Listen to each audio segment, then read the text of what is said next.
Good evening everyone, hello and welcome along to the Sports Corner Live. We are back once again for another night of action in the Premier League of Darts, and it is sadly the final night for 2 weeks. And it only just started, about 2 days ago? Yeah, it's a very short week, as we said before this one, done in a flash. And unfortunately, we've got about 2 to 3 hours left before a 2-week break.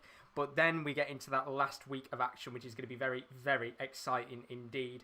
But let's not get too carried away, because this Premier League has got a long way to go, even though there's only about 4 or 5 more nights of normal league action. And with 3 players currently all sat on 15 points, are we maybe seeing an opportunity now for these kind of 3 big boys, the likes of Van Gerwen, Vandenberg and Aspinall, to maybe just start pushing away from the pack? Or will we see the likes of Gary Anderson and Jose de Souza, those types of players, fight back and try and get a top 4 spot by the end of the season? We'll have to find out as the night continues on. But how are we all doing? This is it, last night. As I said, going to be very exciting. 4 very important games. And look, at this stage of the Premier League season now, every game is in really a crucial match. It's detrimental for all 8 players to get something on the board, because we know the pressure is going to be heaved. It's going to be heaving, isn't it, as we continue with this tournament on. The likes of Peter Wright, for example, he's going to have to try and bounce back tonight, which is the first game we'll talk about in a little moment's time. And then on the opposite side of the table, the likes of Aspinall, who lost only second game yesterday, he'll want to bounce back and make sure that he is in that top 4 section before we do go into this 2-week break.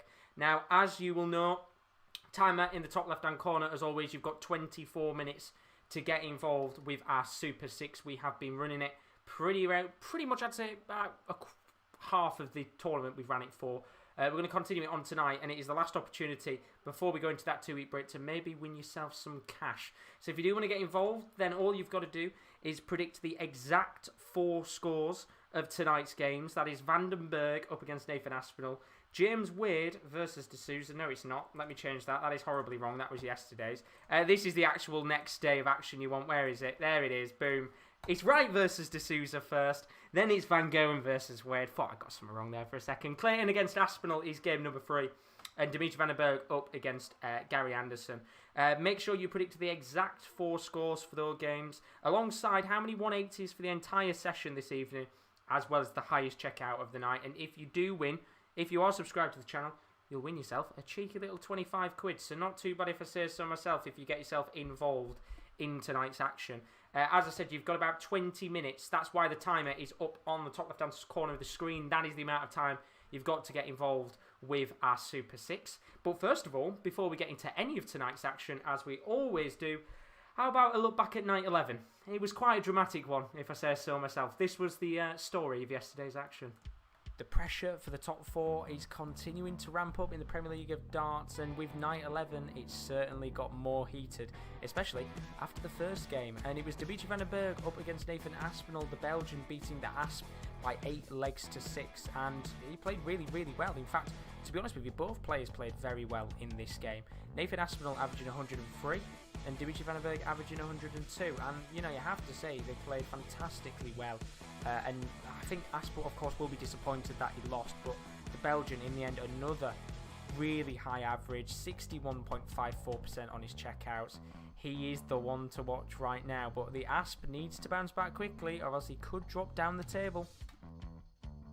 Game 2 of the evening could arguably be the game of the night, because Jose de Souza has probably put his name down as the biggest bottler of the whole tournament so far. He had a 4-leg advantage over James Wade in this game and was in cruise control in a match where he had 10 180s in comparison to the 4 that James Wade had, but only with a 97.4 average. We know what James Wade is like, 70% on checkouts, that's 7 out of 10 at doubles. He was able to go on and eventually get a 7-7 draw against the special one.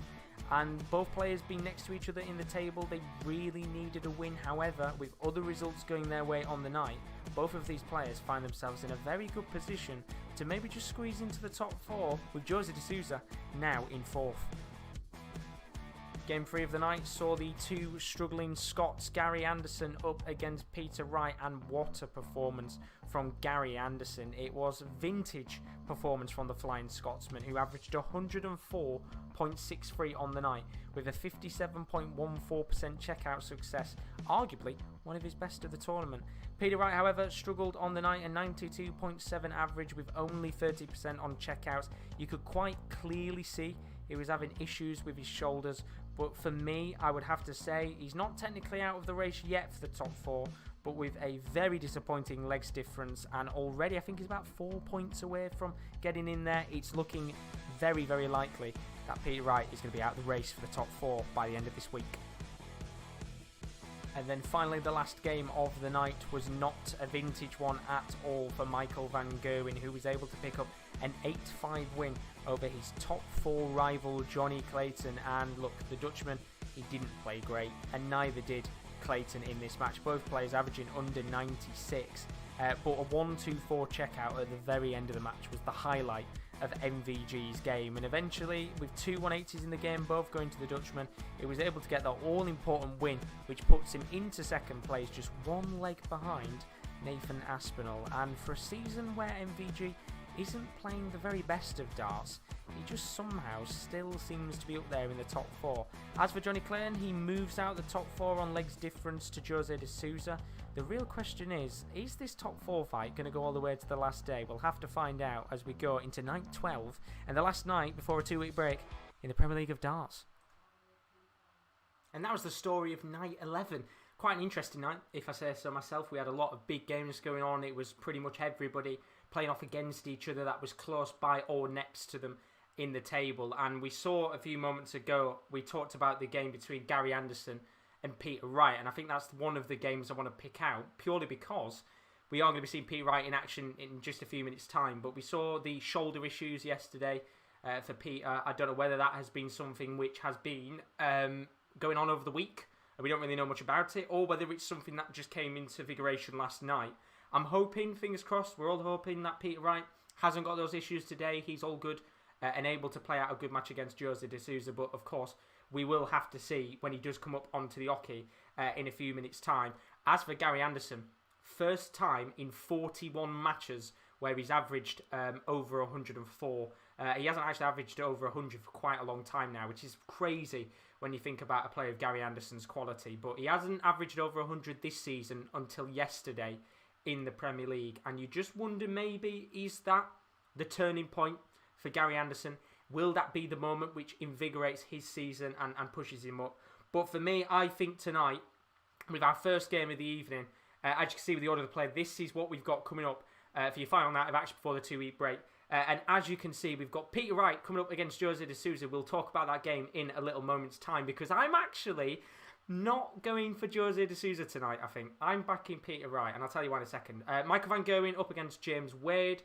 We've got Jonny Clayton against Aspinall. Both of those players, of course, losing yesterday, so big opportunity for both of those to break back. And then the last game of the night sees Dimitri Vandenberg against Gary Anderson, a repeat of last year's World Match Play final. Should be a cracker to end the evening. But most importantly, as we always do, let's take a look at the table and how things stand before we go into tonight's action. You can see 3 players at the top of the Premier League table sat on 15 points, all separated by very close legs difference. Dimitri Vandenberg in third on 11. Michael van Gerwen on 16 leg difference. Nathan Aspinall 1 leg ahead on 17. And then you can see the rest of the pack. It is very close indeed. Peter Wright, remember, he's still only 3 points away from the top 4, but he's got to improve that legs difference, and fairly quickly, or else he is going to be running the risk of being knocked out of the tournament. As for Gary Anderson, that was the first win in 4. Big improvement for him. Technically, it was actually the first win in 6, I think. So big result for him. He finds himself only 2 points off the top 4. But again, he does need to get his form going quickly, because -4 legs difference is not going to be good enough at this stage. He needs to get that up and fast. And then you got the likes of James Wade and Jonny Clayton, both on 11 and 12 points. Interesting to see how they do tonight and whether they're able to pick up results or not. So that is how the Premier League table is looking this evening. First game, Peter Wright against Jonny Clayton. I said to you a moment ago, I'm backing Peter Wright tonight, and I'll tell you why. I think Jose de Souza yesterday, it was a poor performance. He played well. You know, he hit the 10 180s, which was fantastic. But he has got a severe problem at miscounting. And I've said it before in the past. That will cost him. And I remember, I think it was about 5 or 6 nights ago, I said he will never win anything or win big stuff consistently if he keeps making mistakes. And ultimately, I'm not going to continue saying that he will, you know, lose stuff consistently because I think he can win stuff. But that was a prime example yesterday of a game in which he probably should have had wrapped up, sorted out, got the 2 points, and left the stage about 20 minutes before James Wade got himself back into the match and made it 7-7. And tonight, I think Jose de Sousa has to come out all guns blazing. But that's exactly what Peter Wright has to do as well. Peter Wright has to go out all guns blazing tonight because he knows that if he goes into this break and he finds himself maybe 3, 4, 5 points off the top 4, he's going to have to pretty much win every single match. Maybe even win a few of those quite comfortably. So I think if the shoulder issues, which Rick has been saying in the chat, he thinks it's a lie mafia fix. He thinks Peter's going to win tonight. I'm guessing he's put $1,000 on the snake. I personally think that Peter Wright can go out there and maybe win it tonight. But you never know with Jose de Sousa. He's hit 64 180s. I believe he's only got to hit around about 10 more and he will break the all-time record for the most 180s in a season. And we still have 5 more nights to go, which is absolutely incredible. But yeah, in terms of how the table's standing, you can see Peter Wright, 9 points, -9 on legs difference. A lot of work to do there. As for Jose de Sousa, finds himself on 12 points even in the top 4. So a good opportunity for him to maybe go 1 point behind Dimitri, Vandenberg, van Gerwen and Aspinall. And of course, neither of those players are playing each other tonight. So they all realistically could lose points, which would make it very exciting indeed. But we are about to get underway with the first game of the evening. Don't forget, as always, you've got 15 minutes left to get involved with tonight's Super 6. All you've got to do is put down the exact prediction for the 4 scores in tonight's games, as well as how many 180s you think there's going to be in the whole session and the highest checkout of the night. If you do subscribe to the channel, you will be in with a chance of winning 25 quid. The question is, are you going to be able to get your predictions correct? We'll have to find out. And the very best of luck, you've got 13 minutes left. I am going to be leaving that open until 7:30, so you've got a little bit of time. If you want to wait to make your prediction, maybe have a real kind of think through what you're expecting for tonight's game. As we do get ourselves underway with the first game of the night. I will say before, because there was a lot of people coming in yesterday asking, unfortunately can't show the game live because of copyright reasons, as you would expect on YouTube. But I would highly recommend sticking about on here because I will try and keep you with up-to-date commentary as we go along for those of you maybe that can't watch tonight's action on the screen. So very best of luck. I know apparently Jar Jar Binks says he's got $500 on him tonight. I think I've got him down on, I think I had him on a match treble, which is a very, very big gamble considering Jose de Sousa tends to hit a hell of a lot of 180s in a match. But Peter Wright tonight, as Chris has put, he's playing with different darts. And I'll just say a quick hello to everyone as well, because, of course, we've had about 10 or 15 minutes. I've not said hi to any of you guys. So Chris is in the building. Hope you're all good as always, Chris. Welcome along. He's put, hi, mate. Hope you're well. I'm doing fantastic. Getting nervous about tomorrow's football, but it's all about the darts tonight, so I'll worry about that tonight. Kyle's in the building. How are you doing, Kyle? Good to see you as always. He's put evening, Josh. How are you? I'm doing good. Not doing too bad. Hope you are doing good yourself, Kyle.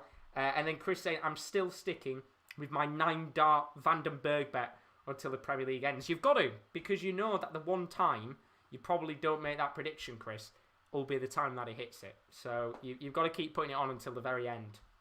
And I will actually talk through the bets that I've put on tonight, because I think I've put 3 or 4 on, which are quite interesting. They're all match trebles I've gone for tonight. It's kind of a win or bust situation for me. But Jose de Sousa down to 74 here. Peter Wright back at 280. And you can clearly tell these are different darts. Very nice looking, actually, with the golden barrel. But chance here to take a 1-0 lead for Jose de Sousa. Gets 14 to start, which means he needs 20. And 1 dart at tops, which he takes. And he's 1-0 up in this game. An early start to this match tonight. And as I said, you'll just feel here that if Peter Wright doesn't win tonight, he's going to be in serious trouble to getting himself in the top 4. You know, if the likes of Jonny Clayton and James Wade and obviously Jose de Sousa himself win, we could see that gap of 3 points maybe even turn to 4 or 5 by the end of the evening, and that will put him in a very dire position if he wants to get himself back into this top 4 race, Mr. Peter Wright. But we'll have to see. We'll have to see. Christopher's asked, is anyone streaming this live? I believe if you're in the UK, it's on Sky Sports. If you are abroad, it is on pdc.tv. If not, then I'm pretty sure somebody else in the chat will know an area you can go to watch it. But yeah, it will be somewhere. In fact, if you even check on YouTube, there'll probably be somebody showing it anyway, if I'm being honest with you. You know what YouTube's like. Any sports that you can't watch on free TV are usually streamed on here anyway, if I'm being honest with you. So, Jose de Souza on for the first 180 of the night, which he's not going to get, but a 140 will do. He's down to 121 with Peter Wright all the way back at 358. And I will say something here. It is a slow start for the snakebite as he gets his own 140. But I hope that maybe this game is just a little slow start and it progressively goes on and gets better and better. Because I know some of you guys have been saying that you don't feel that the shoulder injury is true. And I do understand why people might not think it's true because, well, we haven't seen any shoulder issues for the rest of this tournament. And I guess, look, he might have had bad shoulder issues yesterday, but today he could be completely fine again. But chance here for a 2-0 lead for Jose de Souza. He's going to have one dart at double 4 for a 2-0 lead. And a 2-0 lead it shall be. And Jose de Souza, I wouldn't say racing away yet. I think, if he takes a 3 or 4 leg lead, we can then say he's racing away. But a very comfortable start for the special one, who will be looking to bounce back after yesterday's very disappointing draw against James Wade. Arguably, you could say that's probably one of the worst games Jose de Souza's had this season because he was in cruise control and ultimately just let himself go in the end. But Peter Wright, averaging 71 right now to Jose de Souza's 103. And if you're wondering tonight with the bets, I did put Jose de Souza on one of the match treble bets and I put Peter Wright on another one. That was kind of my punt bet tonight where I put Peter Wright and James Wade on a match treble. But the actual bet I've gone for this evening, as you can see on your screen now, is I've gone for Michael van Gerwen, Aspinall and Vandenberg. And £1 will return you 120 quid if you're doing that on Sky Bet. But remember to gamble responsibly and you must be over 18 to get yourself involved with that. But yes, I'm going for it tonight. It's the last night. Might as well. But what we are seeing is Peter Wright struggling tonight. And he just doesn't seem to be able to be stopped the rot right now because Jose de Souza is playing free-flowing darts and he's down to 105 with Peter Wright all the way back at 275 here. And you just feel that comment that I said a few moments ago of him not racing away might just be about to change here if Jose de Souza gets the first ton plus check out of the evening, which he gets the outer ball to start. Needs treble 20. He's going to go for tops as he usually does. And he doesn't hit it, unfortunately. So he probably will be coming back here unless Peter Wright checks out the 145, which would be the brilliant way to get himself the first leg on the board. Kyle saying, doing great, thanks Josh. Good to hear as always. Thought I'd waste 30 minutes by watching this while waiting for the football to come on. What game's on tonight, Kyle? You'll have to tell me. I'm not really up to speed with what's going on in the footballing world this weekend. And then Christopher says, thanks man, you're very welcome. You are very welcome indeed. As Jose takes a 3-0 lead in this game. And Peter Wright is in serious, serious trouble. And all Peter Wright could do right now is bite the tip of his darts. I don't think that was the reaction I was expecting from him. But yeah, he's not having a good game, is he? 78 average. To give you context, if you've not really been watching much of the tournament, Glen Durrant would probably be beating him right now with his averages. That is how poorly Peter Wright's playing right now. And it's sad to see, but I don't know what it is with him right now. But as I said, you've got 6 more minutes left to get involved with Super 6. If you want to put in your 4 exact predictions, how many 180s in this session, the whole session of course, and then the highest checkout of the night, You've got 6 more minutes to do that. You've got a chance to win 25 quid. Last chance saloon, by the way, because we will be bringing it back for the final week of action. But your last chance for now, as ultimately we're not going to have any more darts for 2 weeks, which is a shame. But Kyle has asked, who do you think could win the overall tournament? Or is it too tight to tell? I would say right now it's too tight to tell. We've got 3 players at the top of the league on 15 points. You know, Peter Wright, who's sat at the bottom of the table right now, is still only 3 points away from getting in. I'd say it's too tight to tell, but the favourite for me right now is probably Dimitri Vandenberg, the young Belgian. I think James Wade could maybe sneak into the top 4 but not win it. I think Aspinall might have a decent chance of being in the fight to win it and getting into the top 4. Van Gerwen is always going to be a favourite, but I think with his form right now, that some of these players could easily beat him if they play to the A game and Michael van Gerwen doesn't. So for me, I am going to say Dimitri Vandenberg is the favourite for me. And it's quite interesting to think as well, what would have the tournament been like had Gerwyn Price been in there? Because I do think the table would have been much different. Because Gerwyn Price could easily pick up points against some of the other boys that maybe James Wade couldn't. As Joseph Souza is going to have 1 dart in hand at double 10 for a 4-0 lead, which he'll get. And it's 4-0 to Jose de Souza. And if I'm being honest with you guys, I think a little bit earlier on, Rick and Jar Jar Binks both said they'd put quite a bit of money on Wright tonight. Let's hope he gets moving soon for you guys, because he's just not working at all this evening for the snakebite. And there is a real risk here. We saw Gary Anderson a few nights ago find himself in a real bad position against Jose de Souza, and eventually got himself a few legs back on the board before the end of the game. I think here Peter Wright's got to do something special to get back into this match. And I don't know what it is, because he's already 4 legs down. And Jose de Souza is halfway there to getting himself that big victory on the board. But Daz is in the building. How are you doing, my friend? All good as always. Daz has gone 8-3 to Peter Wright. I'm not going to lie, Daz, in fact, you've already lost with that prediction. So if you want to change it up, you've still got 3 minutes. But I mean, you would have lost anyway, because Jose de Souza is 4-0 up already. So you'd be out of it. But hopefully you're all good as always, Daz. I'm not doing too bad myself. Not doing too bad. Looking forward to tonight's action. And then Yaris has put Peter changes darts pin every single game. If he just stick to one, maybe he can be a champion again. And I think that has been the thing a lot of people have been talking about. Is it maybe the fact that Peter Wright changes his darts too often that it is becoming a real issue? As we might have the chance for the first 180 of this game, and we don't get it.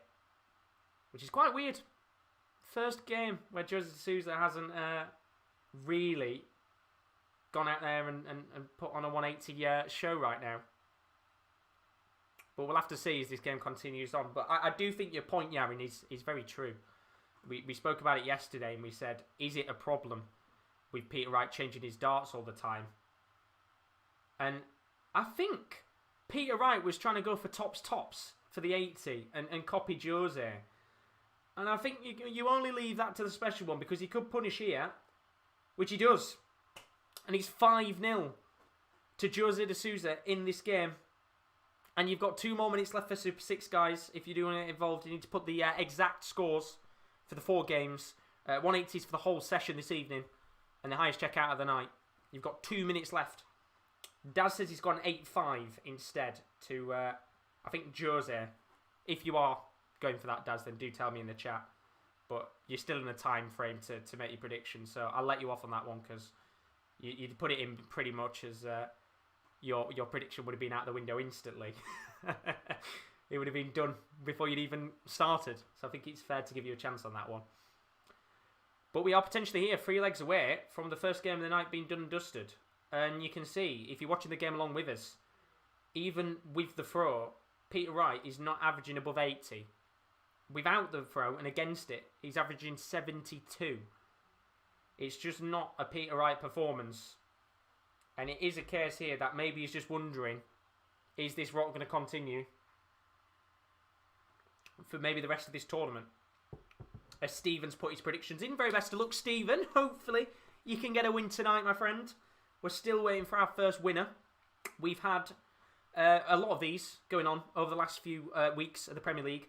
The closest we've been this week is we got to game number 2 twice, and then whoever took part lost. So ultimately, right now, I think there's going to be quite a few people maybe losing here. Chris predicted 7-7 for this game, so unless Peter Wright gets a few more back pretty quickly here, I think Chris is already going to be out of it. Obviously, Dad has gone 8-5, so he needs a few more on the board. Stephen going for 8-2, and then Carl putting, wow, 5-0, not likely. But imagine if he blew this lead. Well, let's not forget yesterday, for those of you that maybe didn't watch, Jose de Sousa was 4 legs up on James Wade and bottled it. But I don't think tonight he's going to be bottling it, especially with how Peter Wright's playing. But Jose's got a chance here to check out 1-4-3, which he's not going to be able to do. As Chloe's in the building, how are you doing, Chloe? Hope you're all good as always. She's gone for Jose de Sousa 8-2, as Peter Wright might have a chance here to get his first leg on the board. He needs to check out 120. He needs treble 20 for tops, which he's not going to get. And in the end, there's a chance here for Jose de Sousa to take a 6-0 lead on his rival, Peter Wright, tonight. And that's what he'll do. It's 6-0. And for those of you, you've literally... I'll probably give you 1 more minute to put in your prediction for Super 6. 4 exact scores for tonight. 180s for the entire session. And the highest check of the night is all you need to put. I will give you literally about a minute. And then that is done. You've got till the end of this leg to put your prediction in. But for those of you playing a part tonight, very best of luck. Hopefully we get a winner this evening, because we still haven't had one. And the money's been staying in my back pocket very nicely. So Chloe says she's all good. Good to hear. Glad you're all good as always. Made it perfectly in time, Chloe. Spot on with your timing there. There's a chance here for the first 180 of the game. And we're still not going to get it. As Mark says, De Sousa 8-0, right playing pub darts. He is, isn't he, right now? I think even that's been a bit nice to him. Although saying that, he'd still beat me with his 72 average. He'd beat me by a mile. And when you actually look, again tonight, for Jose de Sousa, puts his leg difference now up to +11, which is a massive boost, especially if he can get himself a few more results on the board. As for Peter Wright, he's down to -15, and for me, that is it. He's pretty much out of the competition now. There is no way he comes back, I think. Unless by some magic coincidence or by unbelievable standards, Peter Wright picks up his game in 2 weeks' time and wins every match. For me, Peter Wright is out. And we will not be seeing him in the top 4, because that legs difference is going to be an absolute nightmare to get back. You know, -15 requires him at least minimum probably winning 2 of his games by 5 or 6 legs, and I can't see him doing that. But he's going to have a chance here to get a leg back on the board. 86 required, treble 18 for double 16, and this would be to stop a whitewash happening. He starts with treble 4, which could be a happy accident, because he's got treble 14, double 16. He gets 14, so there'll be no check out, but he will be coming back in a moment on tops.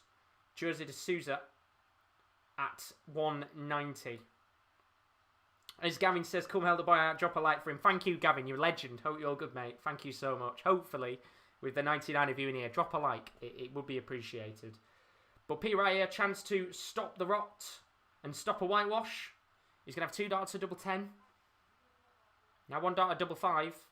And the pressure will be on here. And he takes it out. Top right-hand corner of the double 5 bed for the snake bite. And all that will do is stop the rot and stop Peter Wright coming out of this game losing 8-0. I mean, there's not going to be much of a chance here for him to come back, as Jose de Sousa looks to try and seal this game fairly quickly. And it's been a shame, hasn't it? Because most of us were probably thinking maybe Peter Wright tonight was going to come back and play a very good game. But ultimately, in the end here, he's just not really got going. I was saying that. He's just got himself going a little bit here. Gets a 140 to leave himself down at 361. But Jose de Sousa here looking to go one better and get the first 180 of the game. And finally, get your Paul Hinks on. I know he's not actually refereeing tonight, but the first 180 of the evening has finally been acquired. It's Jose de Souza that gets it. And, well, we've been waiting quite a while for that. Been waiting quite a while for that, that's for sure. As Yaris says, thank God the egg became the chicken. Well, he needs to get his needs to get moving, doesn't he, Peter Wright?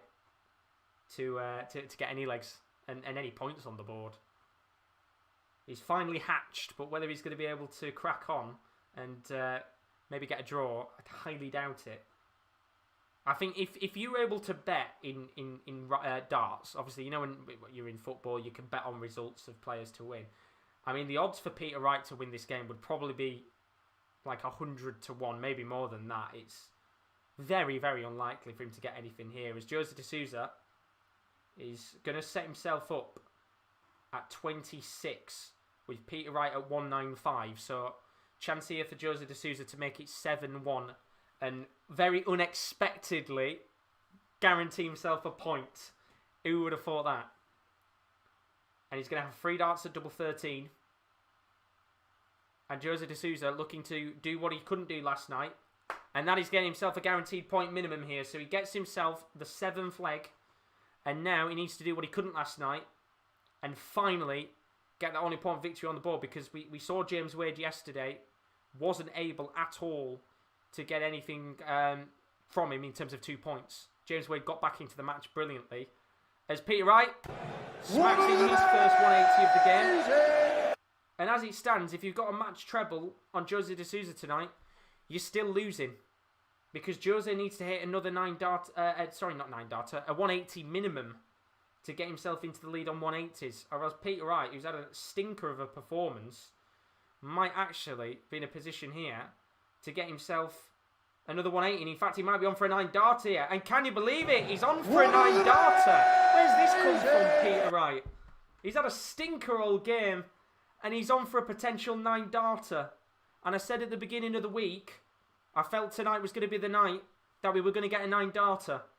Is Peter Wright, after a monstrosity of a performance, going to hit it? No, he's not. He hits a 1. And we're not going to get a 9 darter, sadly, yet. So, a bit of a poor chance there from Peter Wright. As he only hit 62. And that's a real shame for Peter Wright. Because had he have got a 9 darter there, that could have just maybe not changed the complexion of the match, but given him a real confidence booster to try and get a few legs on the board. But Kyle has asked, when this tournament is over, the winner gets a trophy and a cash prize. Would the other participants get a small cash prize for taking part? Yes, they do. So the way it usually works in the Premier League is, depending on what position you finish, of course, you get a different cash prize. So I think Glen Durrant, who finished bottom, as Jose de Souza does hit a 180. There might be a chance here for Jose de Souza to clean this game up and win, unless Peter Wright checks out on double 10. Which is going to have 1 dart in hand. And he doesn't hit it. So, an opportunity here for Jose de Souza to seal the deal on double 15. And finish the game at 8-1, which he does.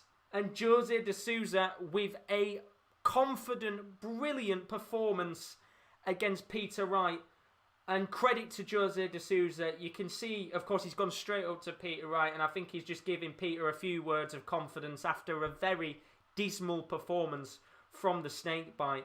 And I tell you something, I believe that's ruined all my bets bar 1. Because Peter Wright still hit 2 180s in this game. Just like Jose de Souza. So my match treble, he's done and dusted. But in the end, the special one, after a poor display yesterday against James Wade, where he buckled under the pressure, he didn't buckle tonight. He seized the moment and picked up a vital victory against Peter Wright. And ultimately now, I think you have to say that the snakebite is out of the competition. He's now down, I believe, to a -16 leg difference. And he's already 3 points away from the top 4. That will have now increased after Jose de Souza's all-important 2 points. And the question is now, for the other guys, the likes of Jonny Clayton and for James Wade, can they go out there and get themselves 2 points on the board? Because they desperately, desperately need it in the fight for the top 4 spots. So that is the first game of the night. We will, as we always do, talk about that game a little bit more in a few moments' time. As you can see, order of play, we've got 3 more games this evening, and with the way that one's done, only took us about 15 minutes to get through that game. Could be a fairly quick one tonight. We've got Michael van Gerwen up against James Wade. That's the next game of this evening. Michael van Gerwen, of course, good victory yesterday against Jonny Clayton in a pretty dismal match. Can James Wade, however, go out there and maybe get himself a few more points on the board before the end of this period of play? Jonny Clayton and Nathan Aspinall, both of those players yesterday, lost in their matches. Who is going to bounce back? Because they both desperately need points. One of them in the fight for the top 4, and of course one of them in the fight for the actual top spot in the league. And then, last game of the night is that repeat of the World Match Play final of last year. Dimitri Vandenberg is up against Gary Anderson. That should be a cracker of a match. Really excited for that one. Should be a very, very good game to end the night and end the week. Because, as I said, we haven't got any more action for another 2 weeks after this. There'll be a 2-week break, and then at the end of the month, we'll be back with fans, which is fantastic news. Of course, actually sold out, I think, tickets for the final night of action. So it's going to be a brilliant week, lots of fans there, and hopefully just a sense of normality at the darts, which is what we've wanted for quite a while. But if you are new to the stream as well, don't forget to leave a like and a subscription. We are covering pretty much, and have covered, the entirety of the Premier League of Darts on the channel. So if you don't have access to the streams and you want a little bit of match commentary, then do stick about, because we've got a fantastic community, lovely community in the chat, prizes on the line, you get an opportunity to win cash. What's not to love? And we don't just cover the darts as well, because we are a Sports Corner. We cover a whole host of different other sporting events. And as you'll know, if you're a big football fan, we are getting towards the end of the season. So there's a lot of pressure on the line across European football. So take a look at some of the content that might entice you to stay over the next week. Coming up on the Sports Corner this week, we have all of the action from the Championship final day up the Millers. We're live from 12 to see who gets relegated from the Championship. Then, after that, we have Dortmund up against Leipzig in the first big match of the day in the Bundesliga with Gerwyn. And then in the evening, we have Bayern Munich taking on Gladbach. Can Bayern Munich seal the title? We're live from 5 on Saturday. On Sunday, we have the MLS. It's back with Inter Miami against Atalanta United. That's live from 5:55. And then the darts, of course, will be back at the end of this month. I'll be live on the 24th of May for the final week of action. That's next week on the Sports Corner. And there's a look at the content to come this week. As I said, big week in the world of football. I'm back tomorrow morning. Don't get much of a break. No, honestly, it's going to be very exciting tomorrow. If you're a big fan of the EFL and a big fan of the Championship, I am a Rotherham United fan. You probably know from social media the Championship battle is absolutely ridiculous. So if you want to join me tomorrow, there will be some potential tears, some potential joy. Who knows what's going to happen as the Championship final day takes place. That's tomorrow afternoon. I'm going to be live from about 12 for that. And then, of course, we've got the Bundesliga as well. We've got MLS action. So if you do like football, highly worth sticking about. And we also have F1 as well. We'll have the Spanish Grand Prix. That's on Sunday.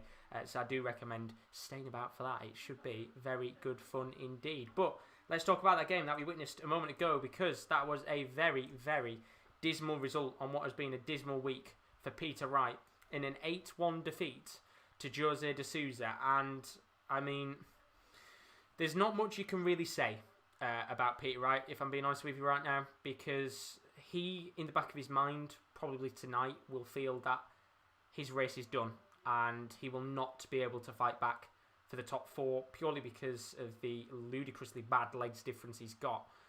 Jose de Sousa, however, put in a fantastic performance on a night where he bizarrely didn't really hit many 180s. And when you actually look at the stats of the game, you can see on the screen right now in the bottom right-hand corner, Jose de Sousa tonight averaging 102.9, which is the standard, I think, of what we'd expect from a player of the Special Ones quality. As for Peter Wright, only an 84 average, which is not Peter Wright at all. And I know he had the issues yesterday with the shoulder, but I don't feel like there was any issues tonight with it. He was yesterday, constantly touching it, moving it about. He wasn't like that tonight, so I'm really perplexed into the mindset of Peter Wright, because I don't really know what's going on in his head right now, and maybe he thinks he's already out of the competition anyway, so he's maybe not putting as much effort in as he would have expected to. But you can see with the other stats as well, 14% on checkouts. Arguably, he didn't have many opportunities, but he only had 5 less than what Jose de Sousa did in the entirety of the game. So it tells you that he did have chances in the match to go out there and get a few legs on the board. And I think that second 180 at the very end of the match for Jose de Sousa was a very key moment for him, especially with the fact that Peter Wright was on for a potential 9-darter. So fair play to Jose on that one for hitting the 180 at the right time. But you just have to look at it and think it's one of those results where, as I said, I think it means Peter Wright's out of the competition. Maybe some of the people will disagree with me, and if you do, then I completely understand. Maybe there's a chance for Peter Wright to get out there and get into the top 4, but for Jose de Sousa, it is the perfect performance. You go into the break with a massive victory. You've pretty much spanked Peter Wright up on stage, and you now got to get that 2-week break. You know, there's no floor matches on, so it's a really good opportunity to practice at home. You know, he leaves with Demon Hetter and Dimitri Vandenberg, which are arguably two fantastic players to practice with, and it just means he gets a really good chance now to revitalise himself ahead of the crowds coming back in a few weeks' time. So, good result tonight, and we will move on to our next game in just a moment. But Gavin said, did you see that Arsenal bottled it again? I didn't get to watch the match because, of course, streaming it didn't mean I get to actually watch the game, but I heard the performance was very bad.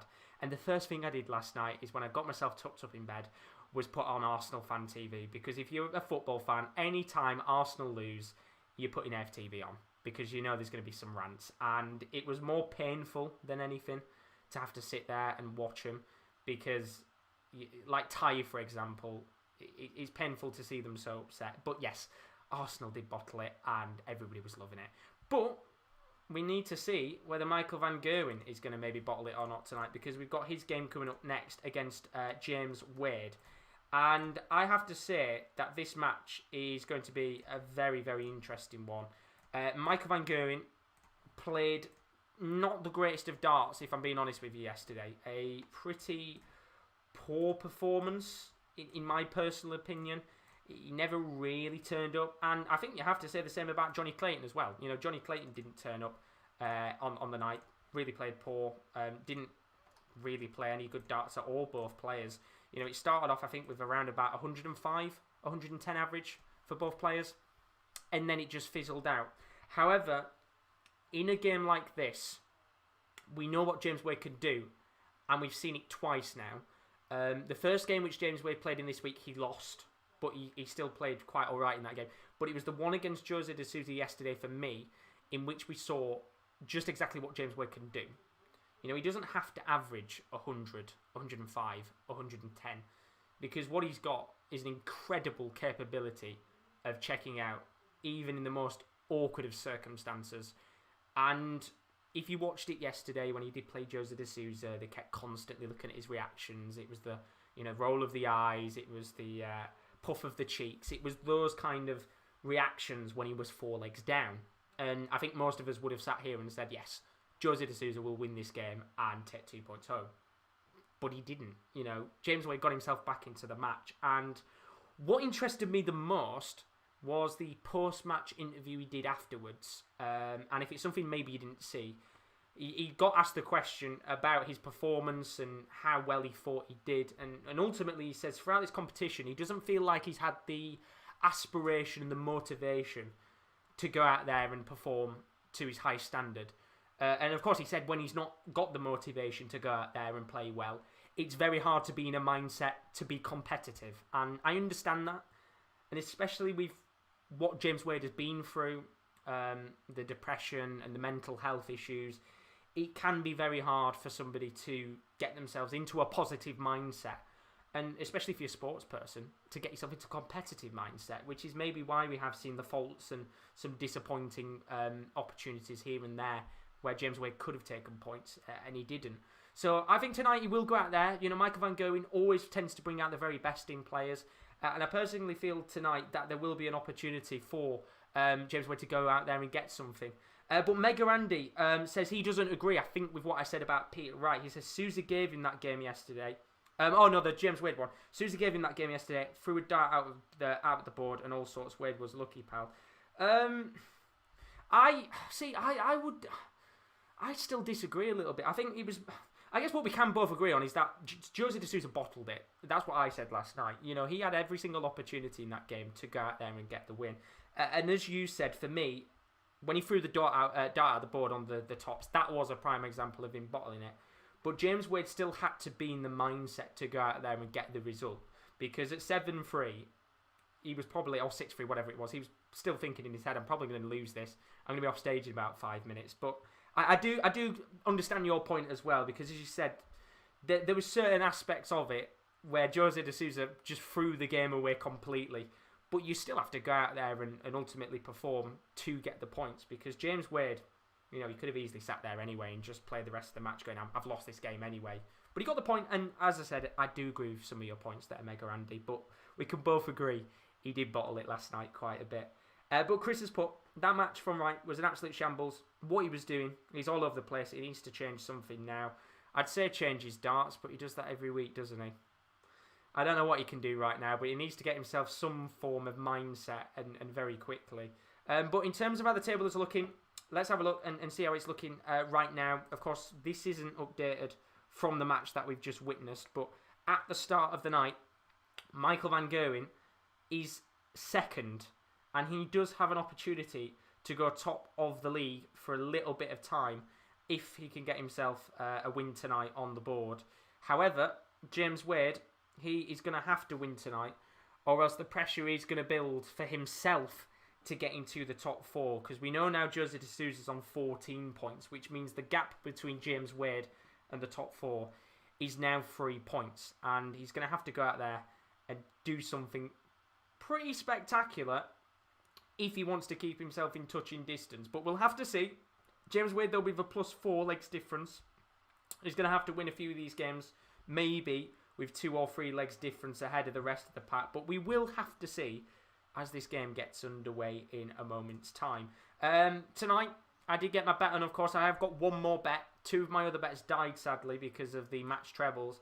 Tonight, I have gone for a Michael van Gerwen, Nathan Aspinall, and Dimitri Vandenberg match treble. £1 returns 120 quid. Remember, if you are going to gamble, please gamble responsibly. You need to be 18 or over to do so.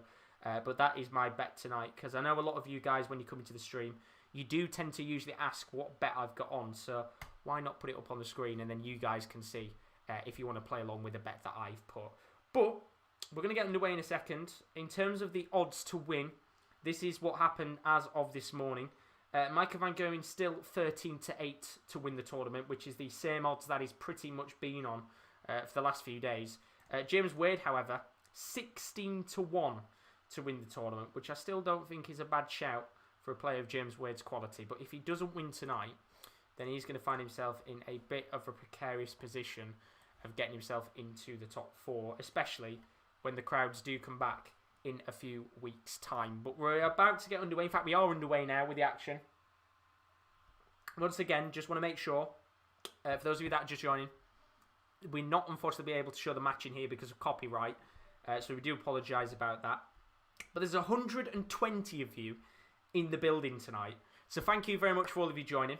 Hopefully you've enjoyed it. And if you have, then please don't forget to leave a like and a subscription, because we are covering every night of action in the Premier League of Darts. And just put a few comments in the chat. We've got a lovely community. A very nice community indeed. But let's see what happens here. Because Michael van Gerwen's down to 94.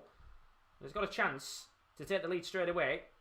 He's got one dart at double 10. And he gets it. And there is the first checkout of this game. Michael van Gerwen off to a very good start in this match with the 94 checkout. And we saw yesterday MVG play very well in the first 2 or 3 legs of the competition against Jonny Clayton. And then the match curtailed off a little bit. I wonder if we'll see something similar tonight, or whether maybe Van Gerwen gets himself into that mindset that he can go out there and just get himself a really good victory on the board, and a comfortable one, as James Wade has a chance here to take the first 180. And he will. And James Wade opens the 180 scoring. And that is what you want to see in this match. Of course, James Wade not usually a massive 180 hitter, but that is his 26th 180 of the year. Michael van Gerwen's only got 27, and there's a chance here for another 180 from James Wade. But he doesn't. He gets a 140 to leave 81. So a chance here for James Wade to get himself one leg apiece in this match. On treble 19, double 12. And a big opportunity you feel this could be. Starts off with a 19, which means he'll go treble 14 for double 10. And he gets it. And it's 1-1 in this game. And that is a very comfortable finish from the machine, James Wade. And whether that sets the tone for the match, we'll have to find out. But two pretty decent finishes to start. The 90 finish from MVG and the 84 finish there for James Wade. As he's about to hit another 180. And doesn't. But Chris has put in the chat, told you last night Sousa won to watch him race for playoffs. Gets disrespected in my opinion. And that is it. I think, like when you look at the stats and the bookies' odds and things like that, I think the bookies were predicting Sousa to win. I think it was around about 17 to 1 at one point, 14 to 1.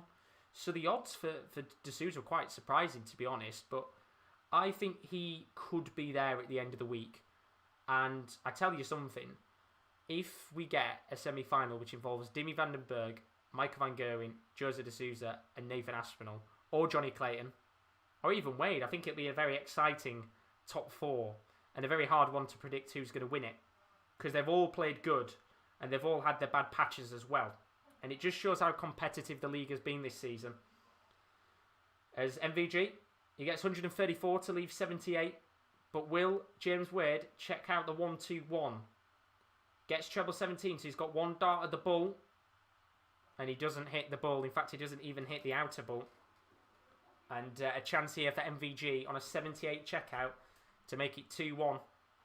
He's got two darts at double 12. Good marker with the first dart. And in with the second. And that is 2-1 to Michael van Gerwen in this early section of the game. And both players have put on a very good start to this match. James Wade, as it currently stands, is averaging around about 116, sorry. Michael van Gerwen averaging 102. So a very good start to this game. And I think yesterday, there was a lot of respect on the board between Michael van Gerwen and Jonny Clayton.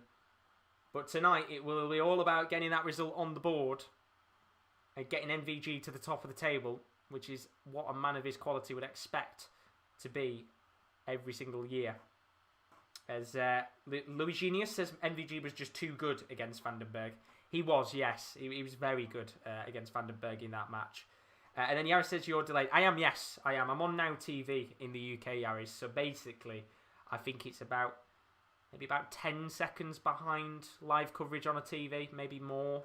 So I will be a little bit behind, hence why you guys can see the scoreboard a little bit earlier than I can. I can't see it right now, so it just makes sure that it doesn't spoil it for me.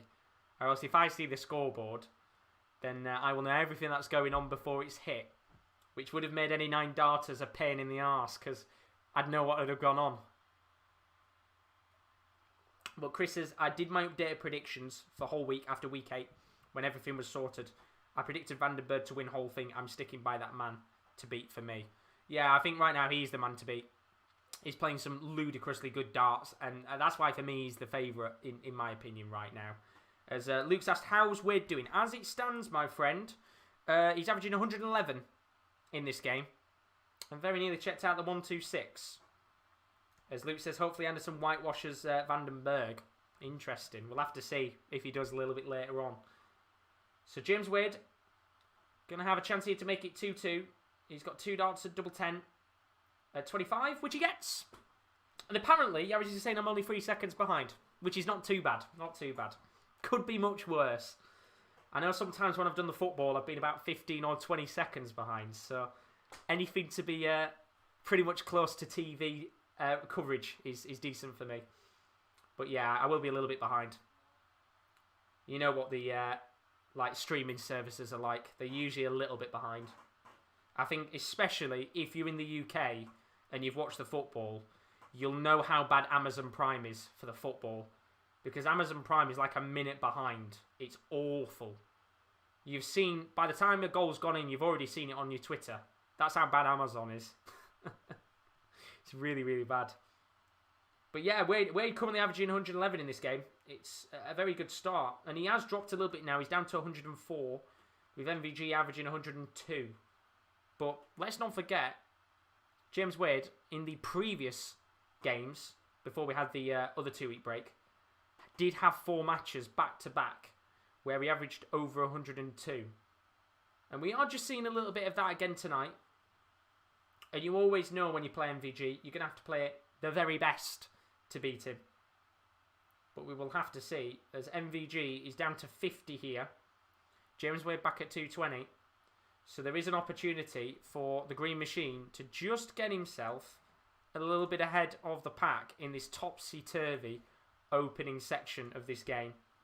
As Aragon says, just found the channel. Thanks for the stream. You're very welcome, my friend. Welcome along to the Sports Corner.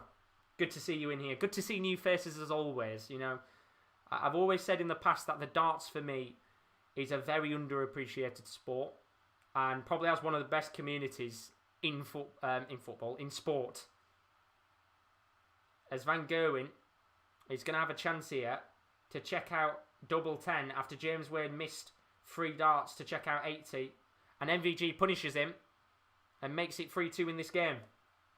And what an opportunity that was for James Wade to have got himself in the lead, and he hasn't now. And I think he's cost himself there a little bit. Should have probably checked out the 80, and he didn't. But yeah, I think we've got a very underrated community here. As we have a 180. There is the first one for MVG, the second of the game. And we haven't had a 9-darter yet this week. Maybe we've been a little bit too greedy. We've already had 2 in the tournament, but I did say tonight for me was the night where we might see one.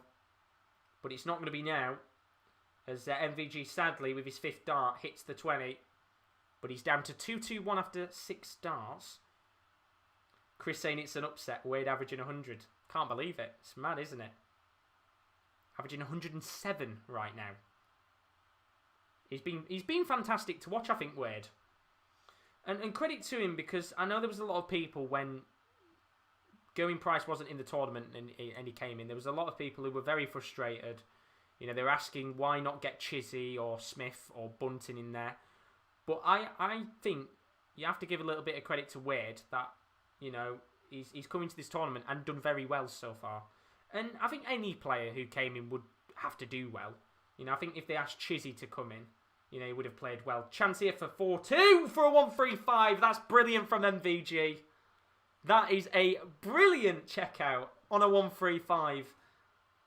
And you can see the reaction, as always, from James Wade. Of course, Michael van Gerwen doing his constant roar, what he's been doing all season in the Premier League. And that's a 2-leg advantage over James Wade in this game. Could maybe be the moment in this match which turns it to MVG. We'll have to find out. But James Wade only gets 60 to start. MVG having a little bit of a stinker. He gets 84. He's only down to 320 after 6 starts.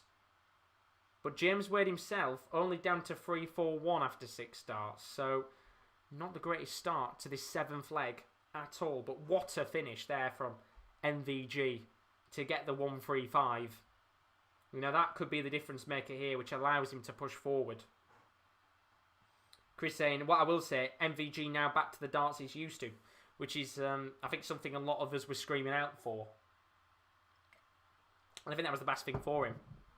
And then Luke says he predicted Anderson to win the whole thing, but I changed it to Aspinall after night 4. And, you know, I'm a big Gary Anderson fan, and I still believe, I said it last night, I said it's going to be very hard for him, but I still believe that Anderson, with that win yesterday, has a chance of making the top 4. It's going to be tough, and it's going to be a very slim chance. But if he, let's say he was to get a win tonight against Dimitri Vandenberg, the door is opened up for him to potentially squeeze himself into that last spot, which would be very unexpected, but fair play if he did it. So James Wade at 141, Michael van Gerwen at 32, so you'd expect if Wade doesn't take out the 141 here, which he won't, that MVG now has a chance to really break away and make it 5-2 in this match with 3 darts at double 16. Which is what he gets. It's 5-2. And that might be the moment where MVG could maybe just break away and finally get that all-important victory on the board. Of course, he got that good victory yesterday against Jonny Clayton. It was not the greatest game in the world, but an important victory in the complexion of the top 4 fight. And what it's also doing is he's boosting his legs difference up by quite a bit here. You know, if he could win this game by 4 or 5 legs, then it will put some pressure on the likes of Aspinall and Vandenberg to comfortably beat Jonny Clayton and Gary Anderson a little bit later on. As both players averaging 102, and this is much better from MVG. As he smacks in another 180 in this game. It's Rush Brace, no doubt, shouting to all you guys right now. I love having those sounds on. I think it makes it unique. And very different. Chloe has put my prediction early on, in no particular order, was for MVG, Aspinall, Dimitri and Clayton to finish in the top 4. Now, I would add Sousa into the mix for the top 4, like Chris said earlier. I still don't think that's a bad prediction, though. For the start of the tournament as well, for that prediction is very impressive. I can't remember what prediction I made at the beginning, to be honest with you, but I can't remember. I think I said Gary Anderson to make the top 4 at the least. And then Carl says, when will the next eliminations happen so it leaves the top 4? So the next elimination, as Van Gerwen smacks in a 104 finish. He's on a roll tonight, and he's now got 4-leg lead over James Wade, and that's another ton plus finish. And that is fantastic. 104 finish from MVG. He loves that finish, doesn't he, the 104? And I'll tell you something here. He's on course to get himself pretty much through quite comfortably with a chance to go top of the table. In fact, he will go top of the table if he wins this. But to answer your question, Kyle, the next time players drop out, it will be on Thursday the 27th. Of course, we've got a 2-week break after this. We have 1 more week of action. Thursday night, 27th, we have the last 4 players drop out. And then Friday night, the day afterwards, it'll be finals night. So we'll have the finals then, as we have another 180. James Wade this time. It's his second 180 of the match and the 4th of the game. As Van Gerwen hits a 140, he's down to 84. Way back at 222 here. But he's on for another 180 and he'll be back-to-back for James Wade. And back-to-back it is indeed. And talk about that for timing. But is he going to have a chance here? Because MVG has 1 dart in hand. A double 11 for an 84 finish. And that is brilliant from Michael van Gerwen. It's 7-2. And James Wade is averaging 107 here. And finds himself 7-2 down to Michael van Gerwen. He's also averaging 107 in this game. That's mad, isn't it? He's averaging 107, Wade. And he's only got 2 legs on the board. Quality match this has been. As you would expect from 2 of the quality players that have been in the PDC of the last decade. Gary saying, back again, mate. Just went to get some beer. Going to crack open a few gins in a little bit. Already got one now. But what a game this is. Really, really good performance from MVG. And as Chris said, this is MVG at his best. And you watch now, when we come back next week with the crowds, as we've seen so many times, the next game he plays, he'll average about 95. That seems to be MVG's kind of level right now. He's going like that. He has 1 good game, then he goes crap, then he has another good one. It's weird, isn't it? But, with crowds being back, that might tell us a little bit of a different story. So chance here for James Wade at the 132. Goes treble 20, treble 16 for double 12 for a 132. And James Wade gets it. And it's 7-3. And that is a brilliant checkout from James Wade. He was averaging 109. And he's still losing. And MVG responds with a 180. This game has been brilliant to watch. High quality darts tonight from Michael van Gerwen and James Wade. I mean, I'll tell you something. If Michael van Gerwen was to get a 9 darter to win this, it'd be an absolute incredible end, which he's not going to get it sadly. But he's down to 262 after 6 darts. James Wade back at 401. A 140 or a 180 would do the world of good. And a 140 is what James Wade will get. He's down to 261. And he just needs to keep himself here in touching distance of MVG. And MVG averaging 107. gets 134 to leave 128. James Wade again, probably going to need to get a 140 minimum. And again, he gets a 140. But what an opportunity this would be. Can MVG check out the 128 to end a cracker of a match? Gets treble 18, treble 14. He goes 18 for double 10. And what a win that is. What a fantastic game between Michael van Gerwen and James Wade. James Wade averaged 109 in this match and still couldn't beat MVG, who averaged 107 in this game. And that was an absolute barnstormer of a match between two players that have played in the PDC for so long. But what a game in the end for Michael van Gerwen.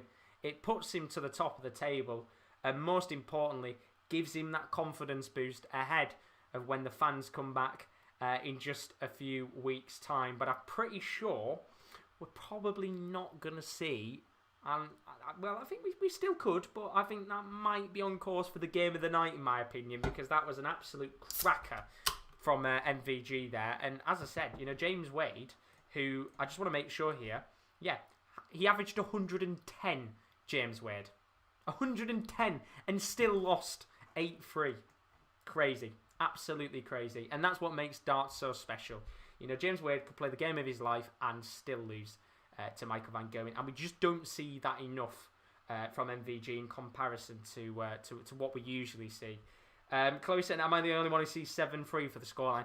Yeah, flash score's very slow. Give it 2 seconds and it will update to 8-3. It's just flash score's an absolute nightmare when it wants to be. Doesn't update as quick as I'd like it to. But Yolanda's saying, well done MVG. Keep on fighting. Unlucky Wade. Very well played though, and a very well played game it was indeed. We'll talk about it a little bit more in just a few moments time. But we've already had one game tonight. If you did miss it, Peter Wright up against Jose de Souza. And it was an 8-1 victory for the special one against a Peter Wright, who for me is probably out of the competition now after a very disappointing performance again, in which he got very nearly whitewashed.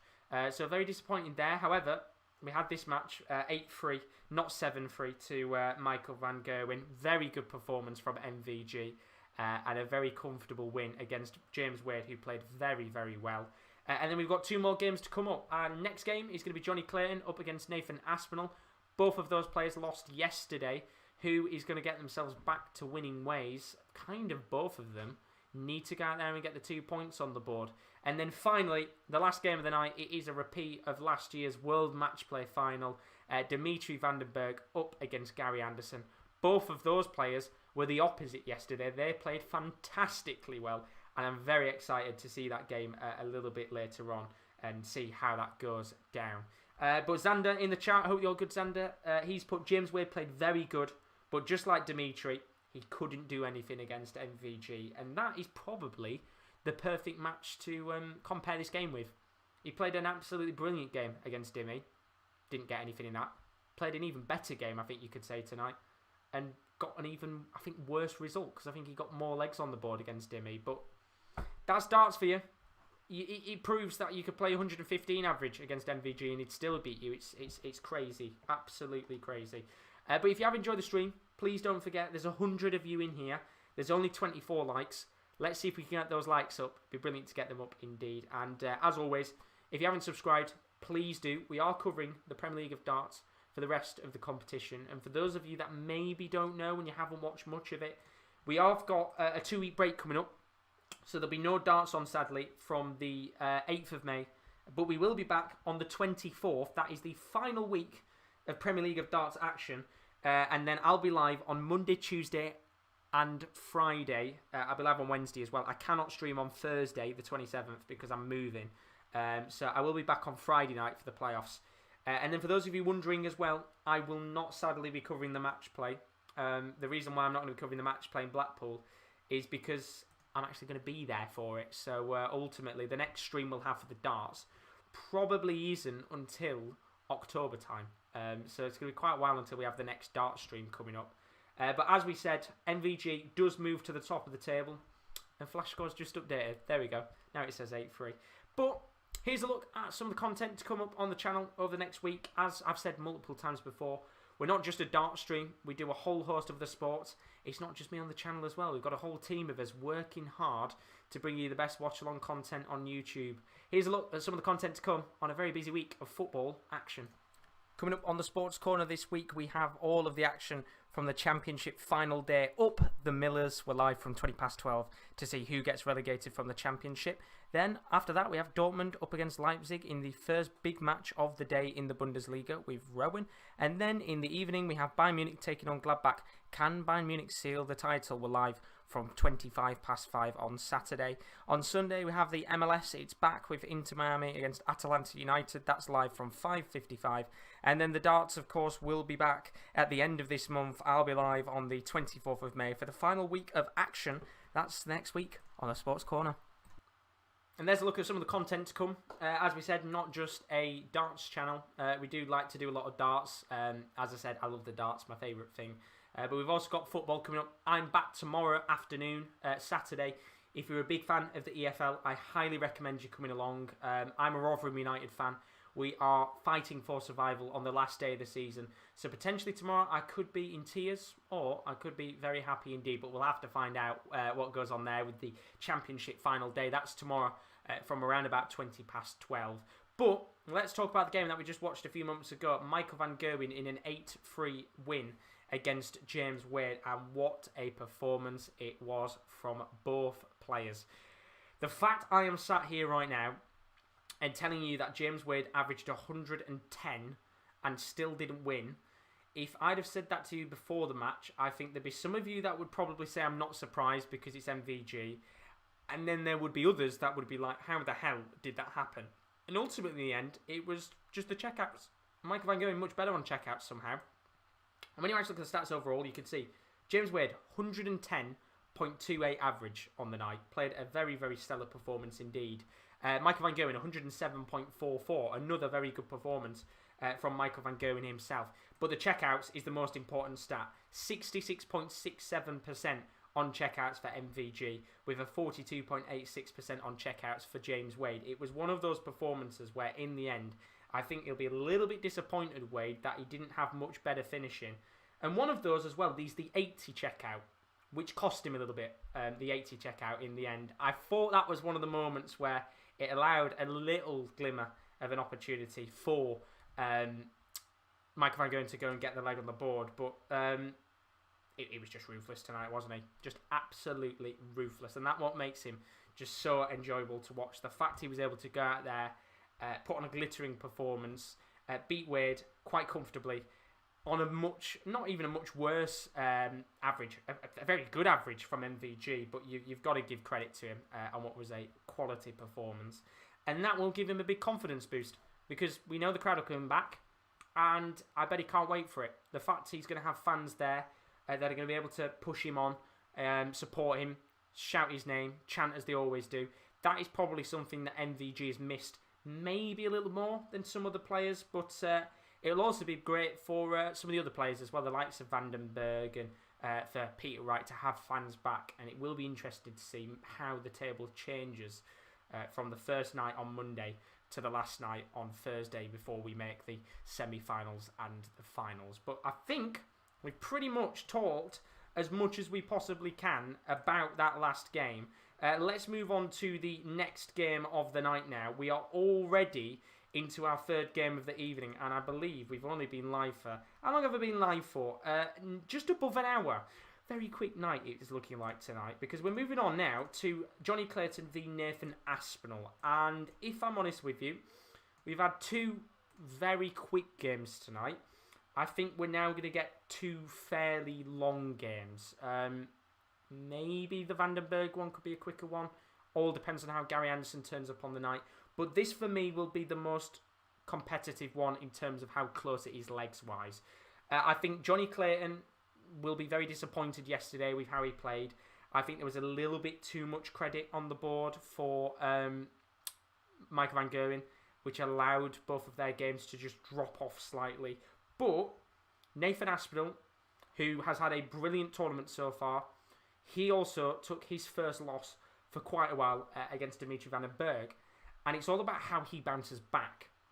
And I think this is the perfect game for both of them. Both of them coming off the back of a defeat, it allows them to get themselves going again. And I think this should be a cracker. I think I'm expecting both players to average over 100 again.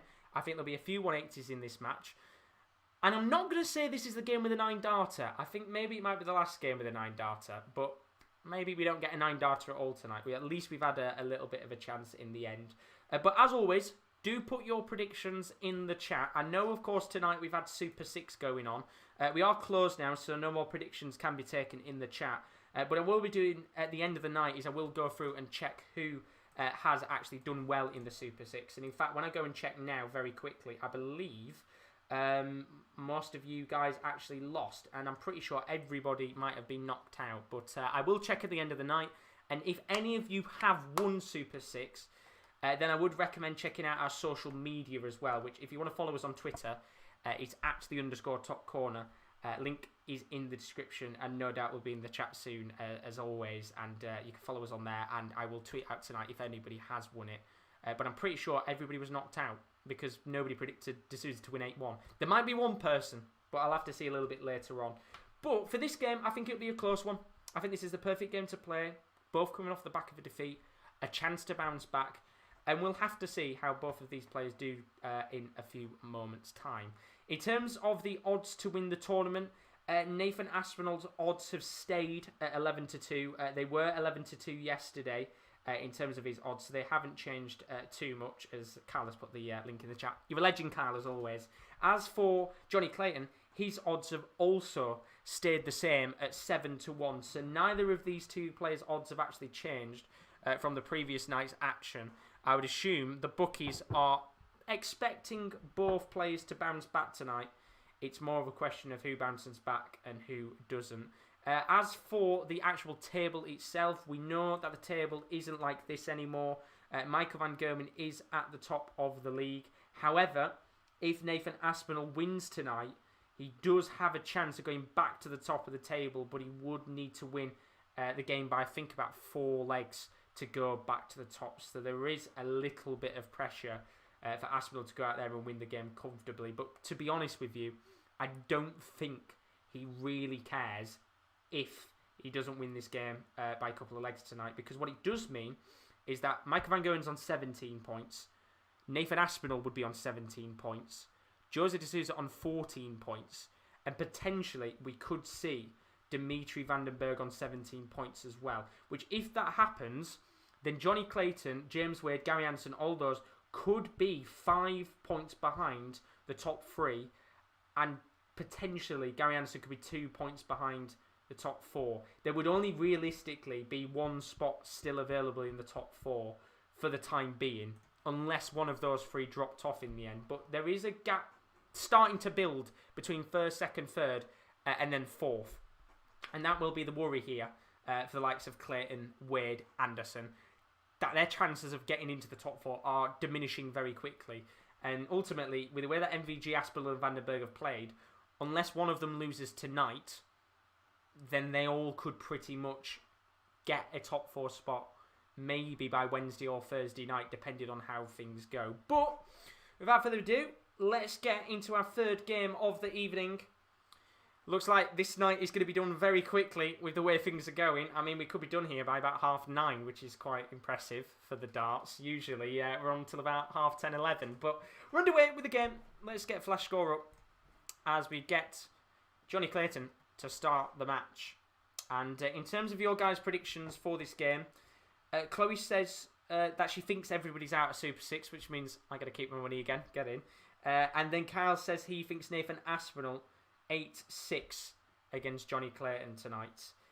Luke predicting the game a little bit later on. He wants Gary Anderson to win 8-0. I'm backing Anderson tonight. I know maybe Vandenberg will win, but I'm backing Gary. And then Chloe, she's gone 8-4 to Aspinall.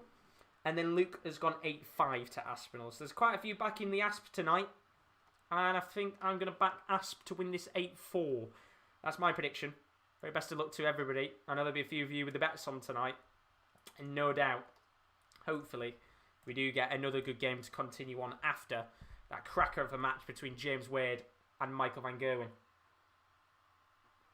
I think if you're one of the players here you will have probably maybe had your eye, especially Nathan Aspinall, on that MVG game. Maybe as they were having a few practice darts, on the corner of Nathan's eye, he will have been watching that match. And I think that might give Nathan the aspiration and the belief to go out there and put in a solid performance tonight. You know, when you've just seen two players average over 107, you'll want to go out there and try and do one better. And we'll have to see whether that is the motive and the drive for Aspinall tonight. But chance here for the first checkout. Jonny Clayton at 106 here. He's not going to be able to check it out, so Aspinall will be coming back at 44. But I did see, Carol, I know you put a message earlier, but what would you do if there was no darts, no more shouting 180, no 9 darters, and no more gin? I would... Surely, could I make it up? Could I say there's a new game on the block called darts and reinvigorate the sport and learn everybody? I mean, it would require everybody having to forget darts existed, but I'd be miserable. As Jonny Clayton takes a 1-0 lead, checking out 48 on double 8. And a good start there for the Ferret to open the scoring in this match. And Luke says he wants Vandenberg to lose all his remaining games and get relegated. We'll have to see. We'll have to see. You never know with the Premier League. It could happen. And then Carl says, let's go. He's predicting for the Vandenberg-Anderson game. He's guessing 7-7. So that would be the first draw of the night. Maybe the second, depending on this game. But we've got our first 180. It's going to go to Nathan Aspinall, who gets us the first 180 on the board. And so far tonight, it's not actually been really a big night of 180s. We had a lot yesterday. But so far, I believe, we've had about 8 180s. Or, no, we have 3. We have 3 from MVG. But it doesn't matter, because it's back-to-back 180s for Nathan Aspinall. Forget me trying to count up how many 180s we've had tonight. Aspinall has already hit 2, and he's down to 45. But here we go. The 180s are flying now. 3 180s. Jonny Clayton this time with his first on the board. And a chance here for Nathan Aspinall to check out 45. He needs double 16, which he doesn't get. And Jonny Clayton has a chance here to check out 155 for a 2-0 lead in this game. Which he starts with 20. Which means he's not going to be able to check out. So there is an opportunity here for Nathan Aspinall to get himself that double 16 and make it 1 apiece in this game. And I wonder here if this will be a bit of a shoddy start on finishes, because his first dart has missed. His second dart has missed, but he's a good marker. And his third dart hits 16. So a chance now for Jonny Clayton to check out 60. He's going to have at least 2 darts here at tops. And you would expect him to make it 2-0. And set the tone of this game. He's got 1 dart at double 10, Clayton. And he doesn't hit it. And a chance now for Nathan Aspinall to make it 1-1 in this game. On double 8. Now double 4. And he gets it. And it's 1 apiece. And it's a cagey start to this game in terms of finishing. But Aspinall will not care there as he gets himself the double 4 and makes it 1 apiece in this match. And that will be exactly the start that Aspinall have not wanted in terms of his finishing. In fact, I believe the last time these two played, it was quite a good match, if I can think of it off the top of my head. In fact, let me see when the last time these two played off against each other. The last match, when these guys were up against each other, it was a 6-6 draw between Clayton and Nathan Aspinall, in which both players didn't play amazing, actually. Clayton averaged just under 100, Nathan Aspinall 95, but in the end, Clayton was able to get the 6-6 draw. I remember Aspinall really fighting hard in that match to get the 6-6 draw, but not been the brilliant of starts, has it, here? In terms of how both players are averaging, Jonny Clayton is averaging 93. Nathan Aspinall is also averaging 93. So not really the greatest of starts here in terms of both players. Let's just hope that this isn't the tone for the rest of the game, or else this could be a very slow burner. And I apologise if it is. But we'll have to see. We'll have to see. Because we know that these players, on the day, can turn it up. As Clayton's down to 113 here. Nathan Aspinall back at 201. It's Clayton with the hold of throw. Aspinall gets 134 to leave 67. So chance here for the first ton plus finish of the match. Clayton gets treble 19, which now means he needs 16 for tops for a 2-1 lead. And a hold of throw, which he doesn't get. And a chance now for Aspinall on 67. Treble 17 for double 8. He gets 17 to start, so he'll go 17, 18 for double 16, which is what he'll get. And that was much better from Nathan Aspinall, who takes the lead in this game. 2-1 in the match. And you know what Aspinall's like. He has to get the motivation flowing through the veins, the energy. And that's exactly what he's trying to do here, gear himself up in the match. When we watched him yesterday, he was just struggling a little bit at points to get himself geared up. And in the end, he lost the game. But tonight, he'll be looking to make a difference and get those 2 points to fight up against Michael van Gerwen for the top of the table position. And let's go. He says he thinks the final score could be 8-5 to Nathan Aspinall. And with the way it started, he's looking like he's going to be a little bit of a cagey one. As Jonny Clayton here looks to smack in a 180. Gets a 140 to get himself down to 302. Nathan Aspinall needs to get a few trebles on the board and does. He's down to 224. And this is a cagey game, this one. It is a very cagey game. Not the most exciting start. But you never know. You really do never know with these types of games when it's just going to turn up and go mental.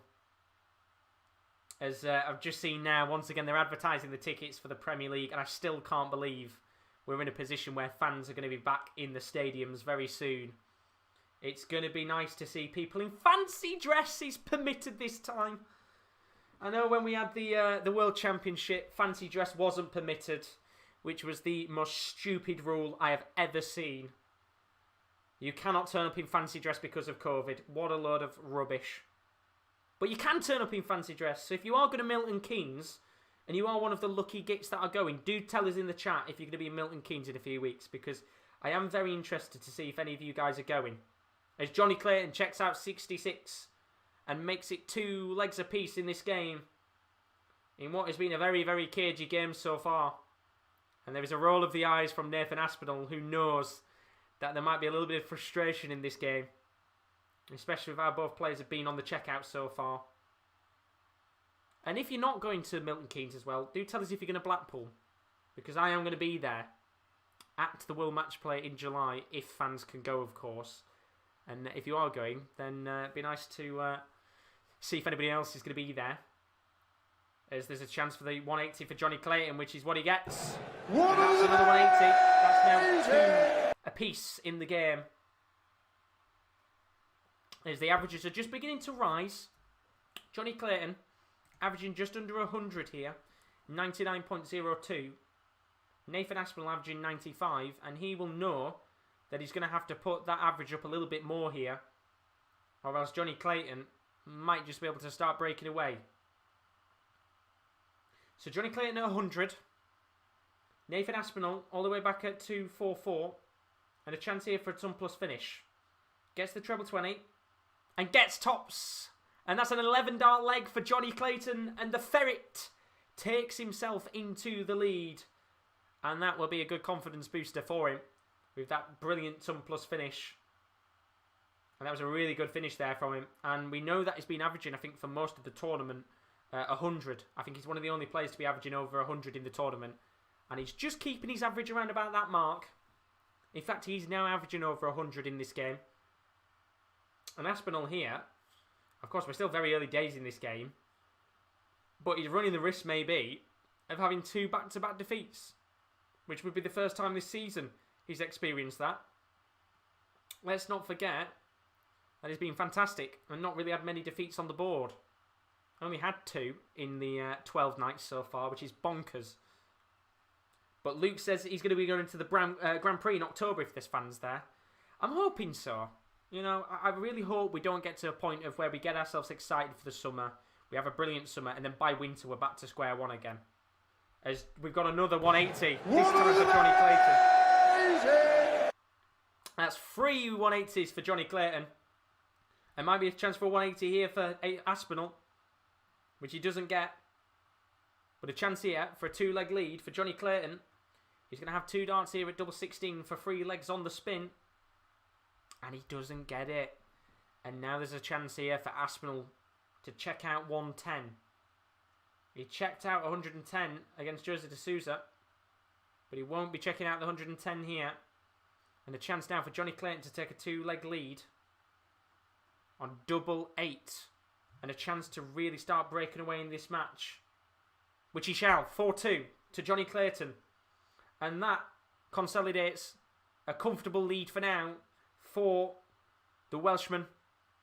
And a chance here to maybe continue that breathing space on if he can keep hitting the trebles, which is what he's been doing so well in these last few legs. Hit an 11 dart leg in the previous one. I think that was a 12 dart leg just a few moments ago.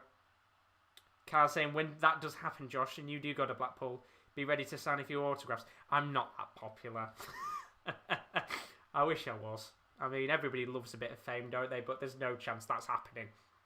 I mean, to be honest, I'd be very surprised if I did go to Blackpool and anybody recognised me. You know, it's as much as darts is a very big community. There's 100 of us in here, which is awesome. And thanks to all of you for joining. But I'd be very surprised if anybody goes, I've seen you on YouTube. I'd be very surprised. But no, it's a great community, darts. I love it. Best sporting community, in my opinion, is the darts. I think one thing that is always great is you could go to the darts, sit on a table with a bunch of randomers, and they'll become like friends and family within a few minutes. Because it just brings everybody together. And it's a great sport. It's a fantastic sport. But I'd have to practice my autographs because I don't really do autographs. I guess the only time I ever need to do it is if I'm signing for something. But that's about it. That's about it. So Jonny Clayton and 114 here. But Aspinall smacks a 140. He's down to 90. So Jonny Clayton here going to have to try and take out the 114 with Nathan Aspinall breathing down his neck. And there'll be no 114 checkout. So a little chance here for Nathan Aspinall to check out 90 as Let's Go and Vinci Almino are chanting for Dimitri. I wonder who you guys are backing tonight. Is it Dimitri by any chance? Vinci Almino says, I don't watch darts, but for dancing Dimitri, that is an exception. He's a great player, isn't he? I love him. As double 8. Now double 4 for Jonny Clayton. And he has a 3-leg lead. And there is some more breathing space for the Ferret, who takes some real daylight with a 5-leg to 2 lead over Nathan Aspinall. But he'll respond with a 180, Nathan. That's the perfect start to the 8th leg. With 3 180s apiece in this match. But Vince Lamino saying, my sport is football, the best sport in the world. I'm not going to try and guess who you back, but there's a chance here. Maybe. Oh, I thought we were going to have a 9-darter chance there. We had 5 perfect darts from Aspinall, but he just couldn't hit the 6th perfect dart, and he's down to 181 after 6. Jonny Clayton all the way back at 382, so you'd assume here Nathan Aspinall is going to get a 3rd leg to his name in this game. Well, what team do you support, Vince Lamino? Are you from Belgium? I'm guessing you are. I was thinking off the top of my head, the first team I was thinking of is Bruges. But you'll have to tell me. Maybe you don't. You might support a Premier League team. Who knows? But what team do you support? You'll have to tell us. There's a chance here for Nathan Aspinall to get a leg back on the board. He doesn't hit double 16 though. But he will be coming back. As Jonny Clayton is back at 289 here. Fillion says, darts crowds are very friendly. Took my girlfriend to the Grand Slam and everybody wanted to go. Well, I mean, this is the thing. As said, it's like I can't wait to go to Blackpool because I mean the atmosphere is Nathan Aspinall takes out double 8 to get 3 legs back on the board. God's sake, Phil. No, honestly, it's one of those where I think that atmosphere at Blackpool will be better than the atmosphere at Milton Keynes, and that's understandable because well, there's only going to be 1,000 people at Milton Keynes. They're on course to try and get a full house at Blackpool, but that will be the one event where all the regulars, all the long-time participants and fans that haven't gone and have been able to because of COVID, that will be like a party atmosphere for the entire week. You will not be sat there not chanting, oh, Gary, Gary, when Gary Anderson's up on the stage. You will not be chanting, you will be chanting Mighty Michael van Gerwen when he comes out. You know what I mean? It'll be a great occasion, and I can't wait to go. I can't wait to go indeed. Timmy's put him in that 180. Does anyone know where Paul Hinks has been this Premier League? I don't know. He's not been on any of the Premier League games, and I thought maybe we might see him in the final. But we've got another 180, and that's now Nathan Aspinall down to 124 with Jonny Clayton at 201. But yeah, we haven't seen anything of Paul Hinks. As I said, I thought the referees were just going to swap round every break we had. So we were going to see Paul Hinks, Kirk Bevins and that, but I haven't seen Paul Hinks whatsoever yet. And then Hazard's put, hello again, how you doing, Hazard? Hope you're good as always, my friend. He says, what do we make of Van Gerwen's performance tonight? Quality. I mean, to go out there and get a win against a James Wade averaging 110 is unbelievable. And that is a quality performance from Van Gerwen. But he's not back yet. I'm still going to sit there and say he's not back until he does that consistently over a few matches. As Nathan Aspinall gets himself back into the match. It's now 5-4 in this game. And a little roar there from Nathan. Because he knows he's got himself into a real good battle here. And this is going to be a very exciting game. And Vince Elamina, he's from Belgium. Ghent. Very nice. Belgium looks like a lovely place. I've always said I think two places I'd love to go in the future. Portugal and Belgium. I think it'd be absolutely fantastic to go to those two places. I don't know why I want to go, but from pictures, photos I've seen, I'd love to go. And then Kaz asks, just out of curiosity, how much would a ticket to the darts cost if I'm not prying? It's, I think, for me, it cost for the match play in Blackpool about 30 quid. Now, that gets you, of course, tickets for one night.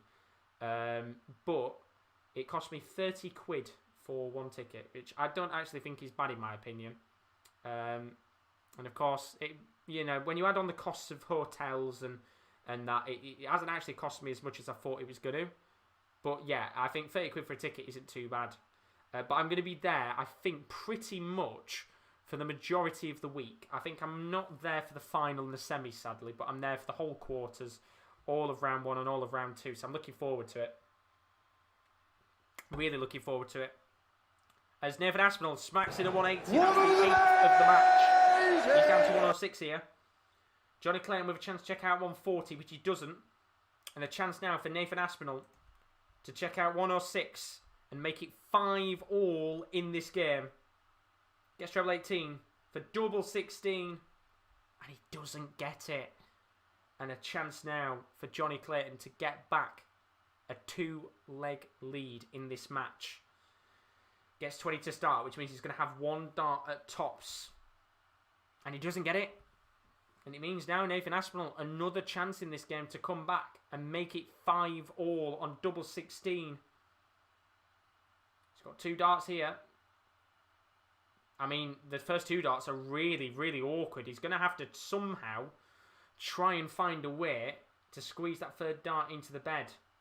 Really awkward. He's looking at the left-hand side and he's looking at the right and he's thinking, oh dear, I haven't really got much of a way to get this in. But he's looking for a room into the double 16. And, well, he's nowhere near. I mean, that would have been an absolutely cracking shot had he have put that in. But Jonny Clayton now, with a chance at tops, has 2 darts at double 10. First dart is a good marker. And he doesn't get it. And again, Jonny Clayton here just allowing another opportunity for Nathan Aspinall to make it 5-5 on double 16. And he makes no mistake. And it's 5-all in this match. And Jonny Clayton's reaction is of anger because he had a golden opportunity a few legs ago to get himself a real foothold in this game. And now Nathan Aspinall is back to 5-all. And brilliant from Nathan. As Timmy's asked, what am I drinking? I am drinking, it is Copperberg gin, mixed fruit. I'm not going to lie, I'm not a massive fan of normal Copperberg, but this is very nice as a gin. Absolutely love gin. My favourite beverage to drink. So yeah, I always tend to go, anytime you've got a dart stream, I usually go for the Copperbergs, which means I am a bit like an alcoholic for a good week. I'll definitely be alcoholic in a few weeks' time when we've got 5 nights of darts. Jesus Christ! But no, it's all good fun. It's all good fun. As Yolanda says, well done Aspinall for fighting back. Done very well indeed. And when you actually look at the stats of the game, Aspinall only averaging 93, Jonny Clayton averaging 95. It's not been the greatest of games on averages. But what it is a very tight affair, as we expected this to be. And Jonny Clayton needs to put the disappointment of the previous leg behind him and get himself back into the lead, because he was 5-2 up. Had a dart for 6-4 and a dart for 6-3 and didn't take either of them. As Aspinall's down to 1-4-1. Was a chance for Clayton to check out 1-5-7, but he's not going to take it. So, chance here for Aspinall to take the lead. He's going to get 20 to start. Then gets treble 20, so he's going to have to leave himself a checkout, which he does of 11, which is a bit awkward. I think he wanted to hit the outer ball there rather than the ball. And a chance now, with 2 darts at tops, for Clayton to reclaim the lead in this match. Which he doesn't. It's not good tonight from Jonny Clayton. It really, really has been poor from him.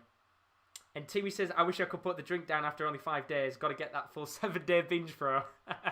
Yeah, honestly, I think for me, whenever I do the sports streams, I don't tend to drink. The darts for me is the stream where I let myself just relax a bit and drink some gin. So yeah, usually I get a load of the Copperberg cans in and I just let myself go.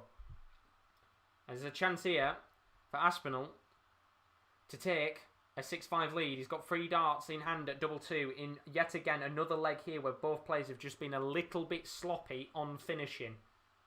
First dart is a good marker. 1 dart at double 1 and he doesn't get it. And Jonny Clayton now another chance to take the lead in this game on double 2. And he needs to take this out. Now he's got double 1. He's got 1 dart left in hand at double 1 and he gets it. And I tell you something, this is not a classic. This is not a memorable game. But Jonny Clayton retakes the lead. And both players incredibly frustrated with how they've played in this game. And I said before, for me, this was the perfect game for both players to get themselves back into the driving seat and get a winning run going. And right now, it kind of feels like neither player really wants to win the match. I mean, Jonny Clayton is currently 25% on checkout success. Nathan Aspinall only 19% on doubles. And he knows, and I think for both players, they know that if they don't get something in this match, they will see exactly where it's gone wrong on the checkouts, with both players averaging 92 in this game. So Jonny Clayton at 2-3-4. Nathan Aspinall at 1-6-1. Good chance here maybe for the Asp to try and take out a big finish. Remember, we did see him take out, I think it was a 1-2-4 against Peter Wright a few nights ago, which was a real turn in the match. That was the change of the guard, I guess, in that game. But there'll be no 1-6-1 finish here. But he will be coming back with 3 darts at 62. As Jonny Clayton is back at 2-2. Very close game this has been, hasn't it?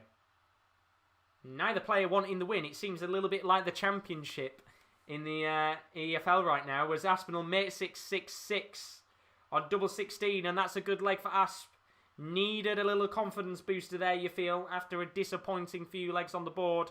And it is now 6 legs apiece in this game. Whoever wins the next one will be guaranteed a point.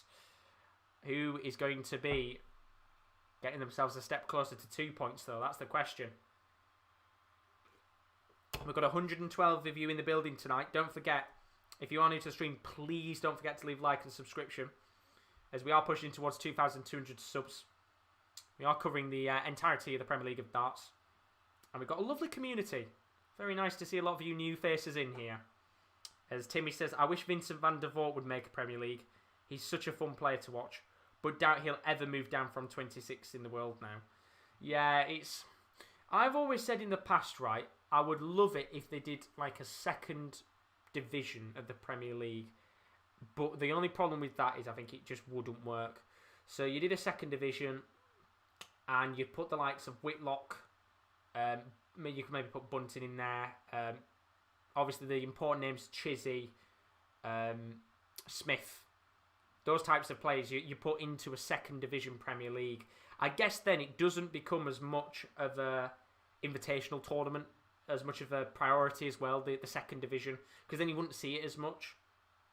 But I'd have liked to have seen a second division, because you could have Whitlock, Bunting, all those types of players, Doby. But a chance here for Jonny Clayton to check out double 10, which he does. And it's Jonny Clayton who guarantees himself a point in this game. But the question is, can Nathan Aspinall fight back and get himself a point? Or will Jonny Clayton get that all-important result and put himself right back in the race for the top 4 spots in this incredibly close match? And there's an opportunity tonight for Aspinall to drop down into 3rd. And Jonny Clayton to go up to 14 points and only be 1 behind Nathan Aspinall, which would be massive in the complexion of the fight for the top 4. And we said tonight that there was an opportunity for 3 of the players, Aspinall, Vandenberg and Van Gerwen, to all be on 17 points and get themselves away from the rest of the pack. And Aspinall is the first one to not get himself the victory. But he needs this point because it'd be a very detrimental point. And I don't think he's going to get it here, because Jonny Clayton gets himself a 140. He's down to 121. Aspinall back at 225. He's going to need to get at least, I would say, a 140 here, in my opinion, which he doesn't get. And he only gets 95 to leave 130. So chance here to seal the deal for Jonny Clayton with a 121, which he's not going to be able to check out. So Aspinall coming back at 130. How about that? If you could maybe check out the 130 and get a draw, that would be quite something special. 2 treble 20s and a double 5 needed for those wondering. And he's not going to get it, which means Jonny Clayton will be coming back at 68. Will he be able to take it out? Or are we going to see a bit of double trouble like we have done for the majority of this game? Treble 20, double 4 needed.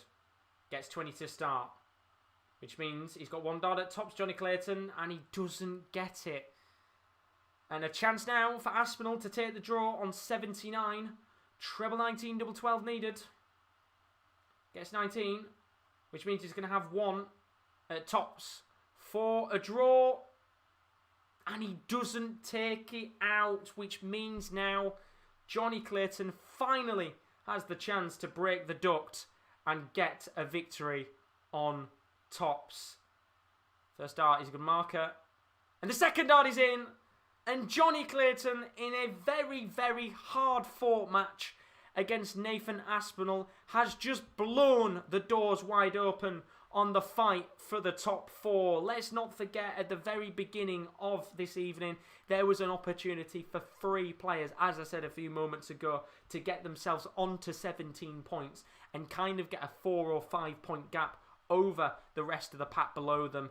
And we saw a few moments ago Michael van Gerwen get 2 points on the board, but Aspinall loses the game and he opens an opportunity for Jonny Clayton to try and squeeze his way into the top 4. I believe he stays in 5th as it stands because of Jose de Sousa's better leg difference, but he's 1 point away from Jose de Sousa, and it is going to be a very, very tight race for that top 4 spot. But if you are Gary Anderson and Dimitri Vandenberg, that game is crucial, because Vandenberg could also get himself onto 17 points and maybe find himself in touching distance of guaranteeing himself a top 4 spot on next, it'll be the end of the month for the semi-finals and the finals. Or Gary Anderson might be able to get 2 points on the board and only be 2 points away from the top 4. I mean, that would be fairly something special, wouldn't it? To get himself within touching distance of the top 4 spot. But we'll have to find out, because that's the game coming up a little bit later on this evening. Don't forget, we've already had 3 matches this evening. We started off with Peter Wright up against Jose de Sousa.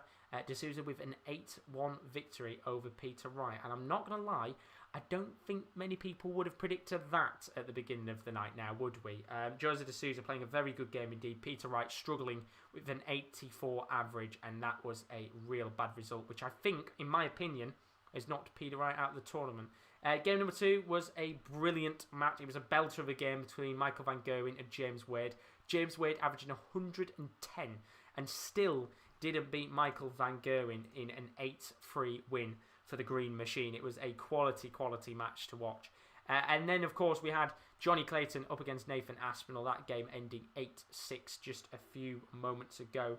We will talk about that game in a few moments. Don't forget, as I said not too long ago, if you are new to the stream, please don't forget to leave a like and a subscription.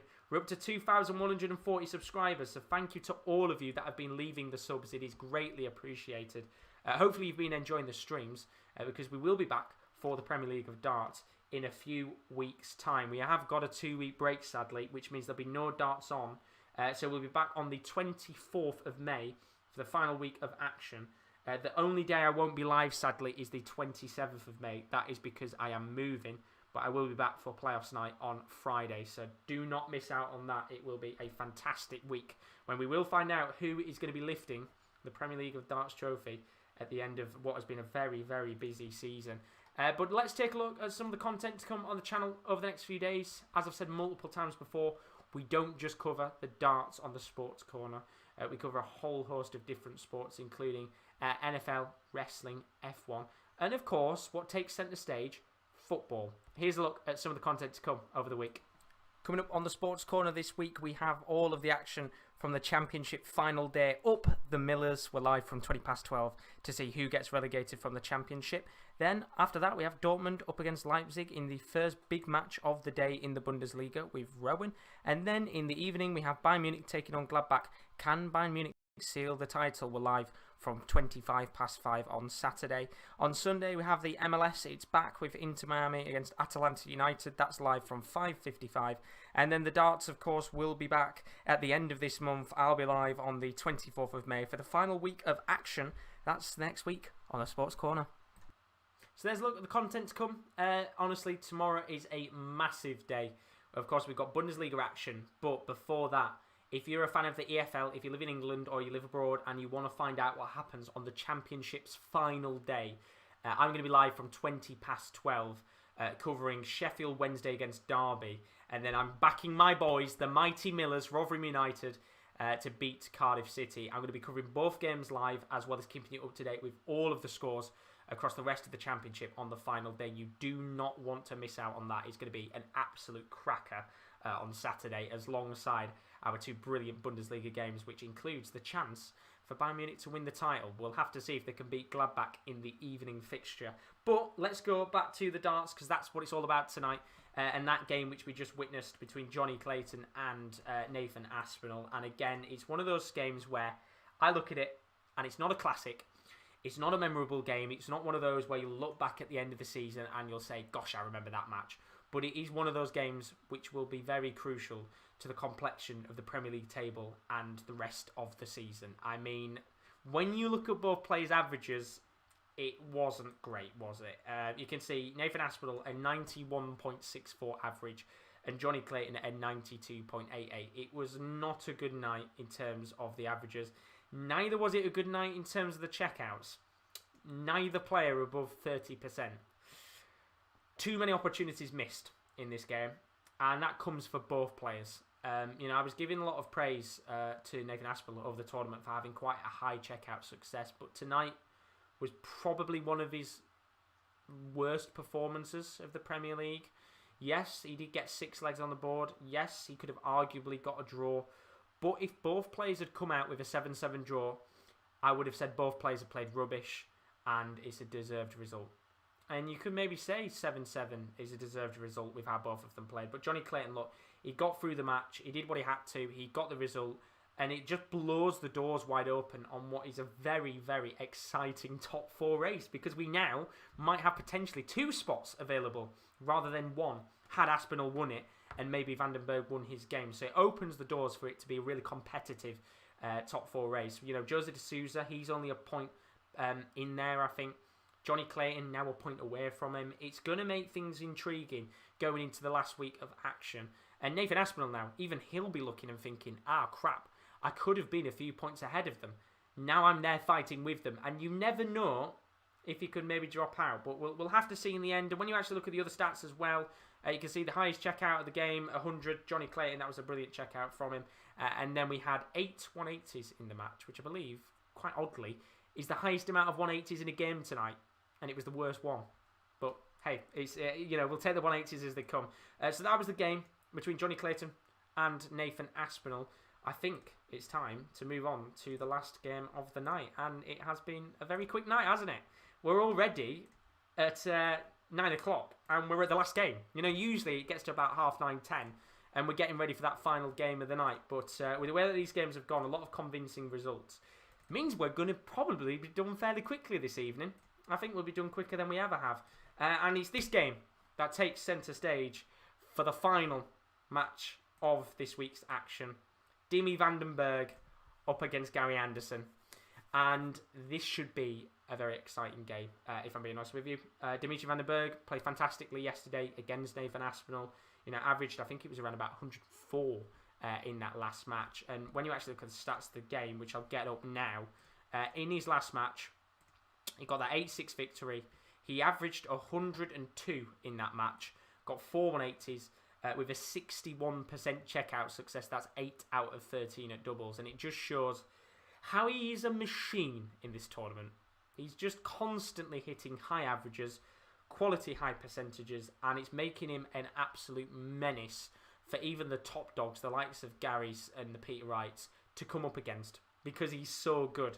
However, what we saw for Gary Anderson was the highest average in 41 matches from Gary Anderson. And we've sat here for most of the week and most of the tournament talking about how Gary's never really turned up. He's not put in a high performance. I haven't been sat here saying that's vintage Gary. That was vintage Gary when he played up against Peter Wright. And you can, yes, say that Wright had his shoulder issues. That might have played into Gary's hands. But at the same time, I said it yesterday, you've just got to go out there and destroy your opponent. No sympathy, no compassion. Go out there and blitz them and get a good result on the board. It doesn't matter if you beat them 8-0. It doesn't matter if they've got a shoulder issue. Go and beat them comfortably and get yourself the 2 points on the board. And that's what Gary Anderson did in what, for me, is his best performance in a long, long time. I would arguably say it's better than some of the performances he had towards the back end of last year at the World Championship. He averaged 104.63 against Peter Wright with a 57.14% checkout success. That's 8 out of 14 at doubles. And that has been his problem. I've said so many times in the Premier League this season, doubles has been his issue. He can get away with averaging 97, 95, 99 because, he's one of those players that can get away with it. He's one of the best in the world still, technically speaking.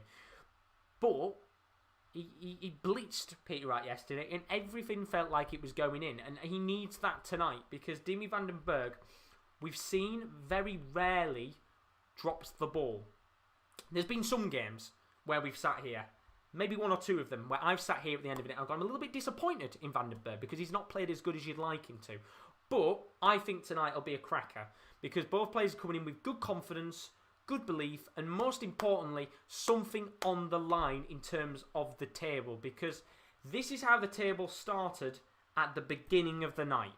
Gary Anderson found himself on 10 points in 7th place, probably thinking he needs a win tonight to get himself a chance to the top 4. And that still stays the same. He still needs a win to get into the top 4. A draw for me probably still isn't enough. However, with the drop-in of points from Nathan Aspinall, if he wins tonight, Gary Anderson will only be 3 points away. Well, 2 points technically speaking right now. He'll be 2 points away from the top 4. Which, if you'd have said to Gary Anderson, in my opinion, probably at the start of this week, that you are going to be 2 points away from the top 4 if you were to beat Vandenberg on last night. Whether he'd snap your hand off or not, I don't know. But he would look at it and go, yes, I absolutely would take that because he ultimately has had a little bit of a poor Premier League campaign. And if he can go out there and go and get himself a little bit of an opportunity to get himself back into the fight, then fair play to Gary Anderson because he's had a really, really tough run and he's just not probably had the confidence that you would have expected him to. But that game will be coming up in a moment. Chris has put, couldn't care what the score is. This is your moment, Vandenberg, for a 9-darter. And I've sat here all week and I said Friday is the day we're having a 9-darter. So it'd have to come from this game if we were to get one. So no pressure on Vandenberg and Gary Anderson tonight to go out there and get themselves a 9-darter on the board. And then Chris says he's back now. Thought I'd say hello to Ross from Clash of the Tungsten as he's streaming now. I'm guessing he's doing his, is it his Friday night chuck and chat? I think he's doing tonight. Usually quite good in there. I mean, I'd probably do a chuck and chat myself in the future, but I need a setup for my dartboard, and I'm not going to lie, that's probably not going to be for a few months. So yeah, maybe one day we'll do our streams with the dartboard and maybe play some of you guys on stream. But we're just waiting for these two players to come out, which will be in a few moments' time. Let's take a look at the odds for both of these players to win the tournament. Now, I said a little bit earlier on, the odds have changed slightly for Dimi Vandenberg. His odds haven't necessarily been slashed, but they've been decreased. He is now 11-4 to go on and win this tournament. And I think if he was to go out there and win tonight, then I think those odds will stay the same. However, for Gary Anderson, we were sat here last night and he was 50-1 to win the tournament. Those odds decreased. He's now 28-1 to win it. So if you put money on yesterday, Gary Anderson to win it, his odds got slashed quite massively. And I think if Gary was to win it, I think his odds would probably get slashed again. It would, I guess, maybe go around 18-20-1. So if you're looking for a little bit of an outside punt, maybe stick a fiver on Gary Anderson winning it. You never know. He could come back and maybe win a few games on the bounce. But it's going to be a tough game, this one, against Dimi Vandenberg. I want you guys to put your predictions in the chat for the final game of the week. And looking at what you guys have been saying in the chat, Chris, of course, coming back from Clash of the Tungsten. Kyle saying he thinks it's going to be 8-5 to Gary Anderson in this game. I am going to back Gary Anderson, and I'm going to say he's going to win this 8-6, I think, is the scoreline I'm going to go for. It's going to be a tight one. And then Chris saying, you said today the day for 9-darters, so if it doesn't happen, I blame you, Josh. Don't blame me for it. They're the players chucking the darts. You'd expect them to go out there and get something, but Gary Anderson coming out onto the stage here for the last game of the night, and it's a shame because we've got to wait for another 2 weeks before we get some darts, but don't worry, the fans will be back in fancy dress, and I can't bloody wait for it. And here we go, both players out into the hockey for this game. I bet went horribly wrong tonight. Didn't go well at all, did it, with my bets? And in terms of the actual table, Gary Anderson this season, 4 wins, 2 draws and 5 losses. He finally broke that duct of 4 games without a win to get himself that big result against Peter Wright. As for Dimitri Vandenberg, he got a win back on the board after defeat, so he's back to winning ways. Can he get 2 wins on the bounce? Or will Gary Anderson just get himself into the race for the top 4 again? We'll have to find out as we continue the rest of the night on. So let's get underway with the action. And when you actually look at the stats of both players in the season so far, Dimitri Vandenberg averaging 99.45 for the whole season. Gary Anderson averaging 96.39 with 40 180s for Gary, 49 180s for Dimi Vandenberg, with a 40% double success for Dimitri Vandenberg and a 36% double success for Gary Anderson. So when you look at the stats of the two players throughout the entirety of the tournament, they are actually both, well, not both even, but Dimitri Vandenberg is leading it quite heavily, which would put him as the favourite in this game, as you would expect. But Chris saying you would think a win versus Wright last night should give Anderson some confidence. And I think it would. I think you would expect it to give him confidence. But let's get underway with the action as Dimitri Vandenberg takes on Gary Anderson. Predictions in the chat. And let's hope we've got a cracker to start the night. As we have a 180 to start. How about a 9-darter to begin the night? That'd be brilliant. Hopefully this can set the way. As Gary Anderson then gets a 174 to start. Both plays on for a 9-darter to begin. This could be an interesting start to the game. Maybe a chance here for Vandenberg. Gets 4 perfect darts, but no chance at a 180. And I feel like both of these players are in the mood to get something tonight. As Gary Anderson's not going to have a 9-darter either, sadly. And he only gets 60 after his 180. So advantage to Dimi Vandenberg here in this first leg already. Needs to get a few trebles on the board, though, which he doesn't. And he only gets himself down to 170. So a good chance here for Gary Anderson, if he can get a few trebles, maybe a 140, to put himself into the driving seat. Which he doesn't. But he gets 100. So Gary Anderson down to 164 here. Dimitri Vandenberg to 170. We've not had a single 170 checkout in the Premier League of Darts this season. And we're not going to get one now, sadly. But we might have a chance for a 164 for Gary. Treble 20, treble 18 bull for Anderson. Going to start off with a 20, so we will not be seeing a checkout either from Gary tonight on a 164 at the start of the game at the very least. But a chance here for Vandenberg to take a 1-0 lead on 72. Treble 20, double 6 required. He's going to go 16's route. And he gets it on double 12. And that is a 72 checkout. Treble 16, double 12 for Vandenberg to start. But Gary Anderson will respond with a 180.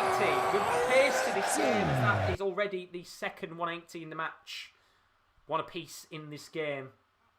Perfect start, you would expect. As Chris says, imagine both were on the 9-darter. Imagine. I really want to see Gary Anderson get a 9-darter. That'd be the perfect occasion, wouldn't it, if Gary was to get one. Which he's got 4 perfect darts. 5 perfect darts. Oh, Gary, 6 perfect darts. Here we go. We asked for a 9-darter chance. Are we going to get one? And Gary Anderson may be on course here for a 9-darter. But Vandenberg will respond with a 180 of his own. And that's 4 180s. And a chance for a 9-darter for Gary. Which we're not going to get, sadly, as he hits 20. That's what you want to do with Gary's head right now. A good chance that could have been for a 9-darter, which he doesn't take. But he's down to 46.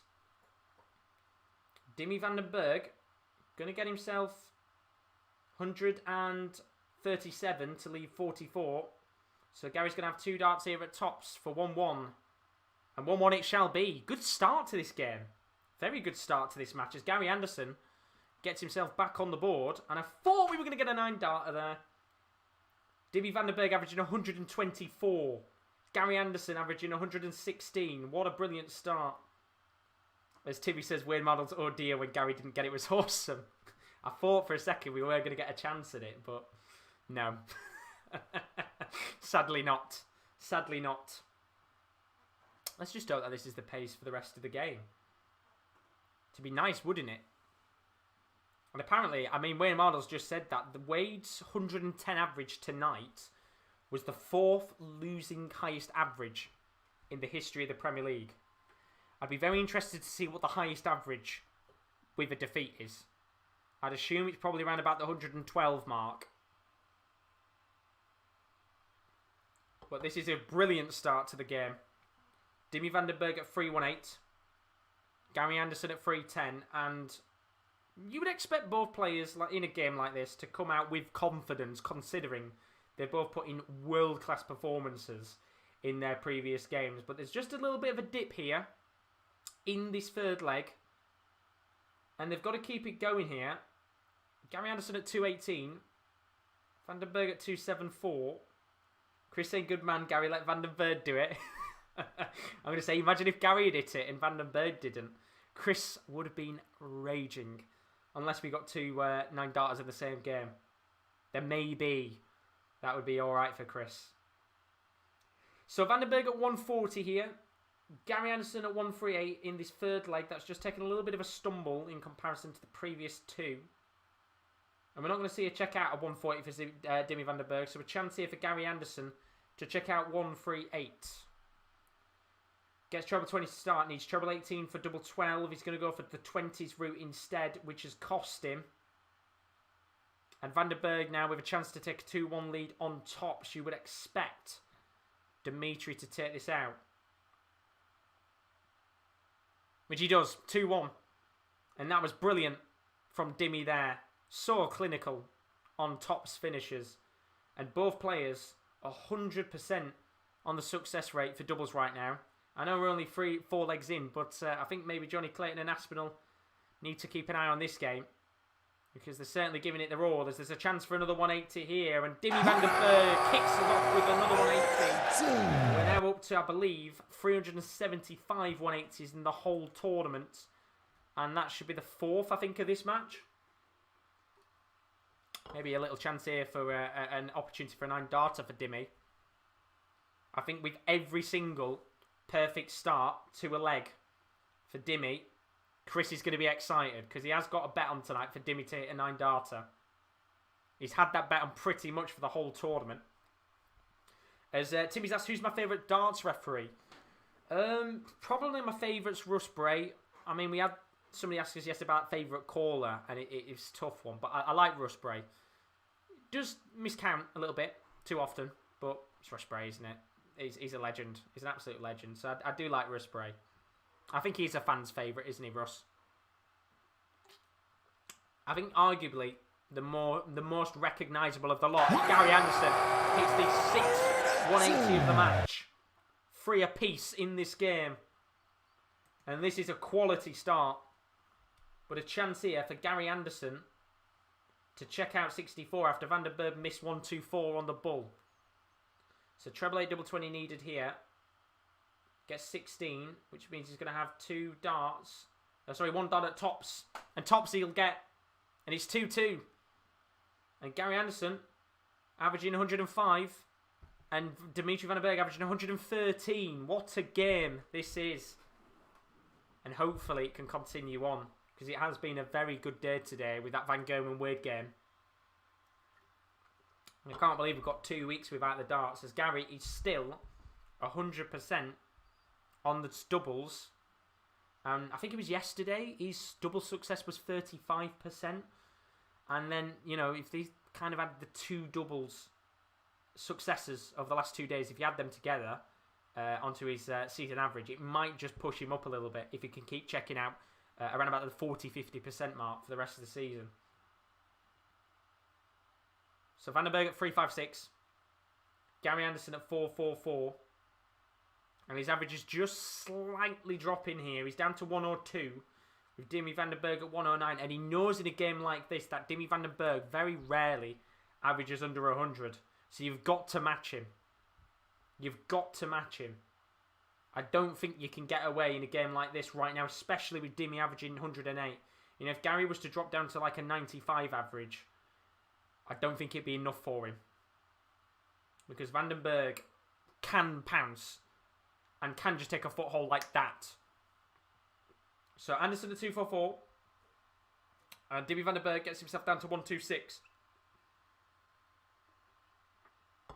Who's going to get this next leg on the board and take the lead? Gary Anderson going to have to get at least 140, which he doesn't get. He gets 121 instead, which is a much better score. But he's got away with it there after hitting 1 with his first dart. So 126 check out here for Dimmy Vandenberg. He needs 2 treble 19s, which he doesn't get. So he's got 1 chance at the bull, and he doesn't hit it. And Gary Anderson will be coming back here for a 1-2-3 finish. Gets treble 19. Now needs treble 16 for double 9. And with the way that Gary Anderson's going here, you'd expect him to take it out. Oh, and he does. A 1-2-3 check out from Gary Anderson. And with the way he's playing right now, Dimmy Vandenberg is being punished by the Flying Scotsman, who is putting in a quality performance tonight again. But can he hold on to it? Because there's a long way to go in this game before we remotely get excited about how Gary Anderson is playing. But he's giving it his all. And he's just got to keep this momentum up. Really good from Gary. Where was this for half of the season? Just seems to be like a switch has turned on with Gary. And he's really going for it now, as he averages 105 to Vandenberg's 107. Timmy saying, Rusbury's good. Weird team stood next to Owen Binks and not Scott Giblin. Lots of faces missing this Premier League, I feel. Yeah, that's the thing. I don't know whether it's quarantining or like the bubbles and such, and they've just had to pick certain people out. But as you said, they've had a lot of people in clumps. As I said, the referees, they've had them in clumps. So Russ Bray, and I think it was George Noble did the first few weeks. Then I think we had Kurt Bevins for a little bit. So they do seem to be going through it, which makes me think Paul Hinks might be here for the last week. But I don't know. I guess with COVID in that, it changes everything up, doesn't it? Very strange, very strange. So, Vandenberg down to 2.8 here. Gary Anderson at 2.46. Needs to get at least a 140, I feel, here. He doesn't, but he gets 100, and he's into checkout territory first. Might maybe have 3 darts minimum, maybe 6, which he's not going to, because Dimitri Vandenberg here gets 134 to leave 74, but Gary Anderson, a chance at a 146. Treble 20. Gets another treble 20 for double 13. Oh! Gary, 146 finish. Gary Anderson, what a brilliant finish from him. 146. And that's the second ton plus finish from Gary tonight. A 123 and a 146. And with Vandenberg averaging 110, he's losing the game to Gary Anderson's 103. It's a very hard place, isn't it, right now, the world of the Premier League, as Wayne Mardle's just said. It's a ruthless place. And Gary Anderson's giving it his all here. Very, very high quality for the last match of the night. And they're sending us out with a bang, as you'd expect. And I've just seen the leg-by-leg averages, and it's just kind of improved as the game's gone on. Gary Anderson, for the last 3 legs, has averaged exactly 100.2. Exactly 100.2, which is quite fascinating. Quite aesthetically pleasing as well. That is averaging that exact score. And it's a good, really good game to watch. As Gary Anderson is at 261. Chance here for a 180, which he gets. Get your rush brace out. 180. And Anderson with a chance to go 3 legs up here. Potentially on Vandenberg. Needs treble 19 for double 12 for a 5-2 lead. And I don't think many people would have expected that at the start of the night. Gets treble 19 for double 12. Now double 6. And he gets it. He's 5-2 to Gary Anderson. What a performance this is. And Dimitri Vandenberg, he literally cannot do anything more in this game. And this, as I said, there's just a sense for me, a sense of ruthlessness from Gary Anderson that we haven't seen throughout this tournament. And he needs to keep it up, because even with a 3-leg lead, we know Dimitri Vandenberg can get back into this match in a heartbeat. But if Gary Anderson could just keep plodding along, then maybe he might be able to get quite a big result. Let's not forget, of course, Gary Anderson's had a little bit of a disappointing legs difference over the last few weeks. But as it stands, Gary Anderson's leg difference might potentially be about to go to a positive legs difference for the first time in quite a while. He's currently sat at -1 on legs difference. But if he could grab a few more legs on the board without Dimmy responding, it will be into the plus signs, which is massive in the complexion of the Premier League.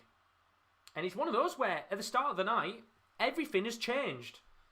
And you go from Gary Anderson, who was 50-1 last night, to be a potential shout to win the tournament. His odds will be slashed as he smashes in another 180. That's the 8th of the match. Where have you been, Gary? Been gone for too long. As Timmy says, do you think Barney will ever win a TV tournament again? Not for the time being, but it all depends what mindset Barney has over a long period of time, because coming back into darts, you are going to have a positive mindset. You're going to be positive about things.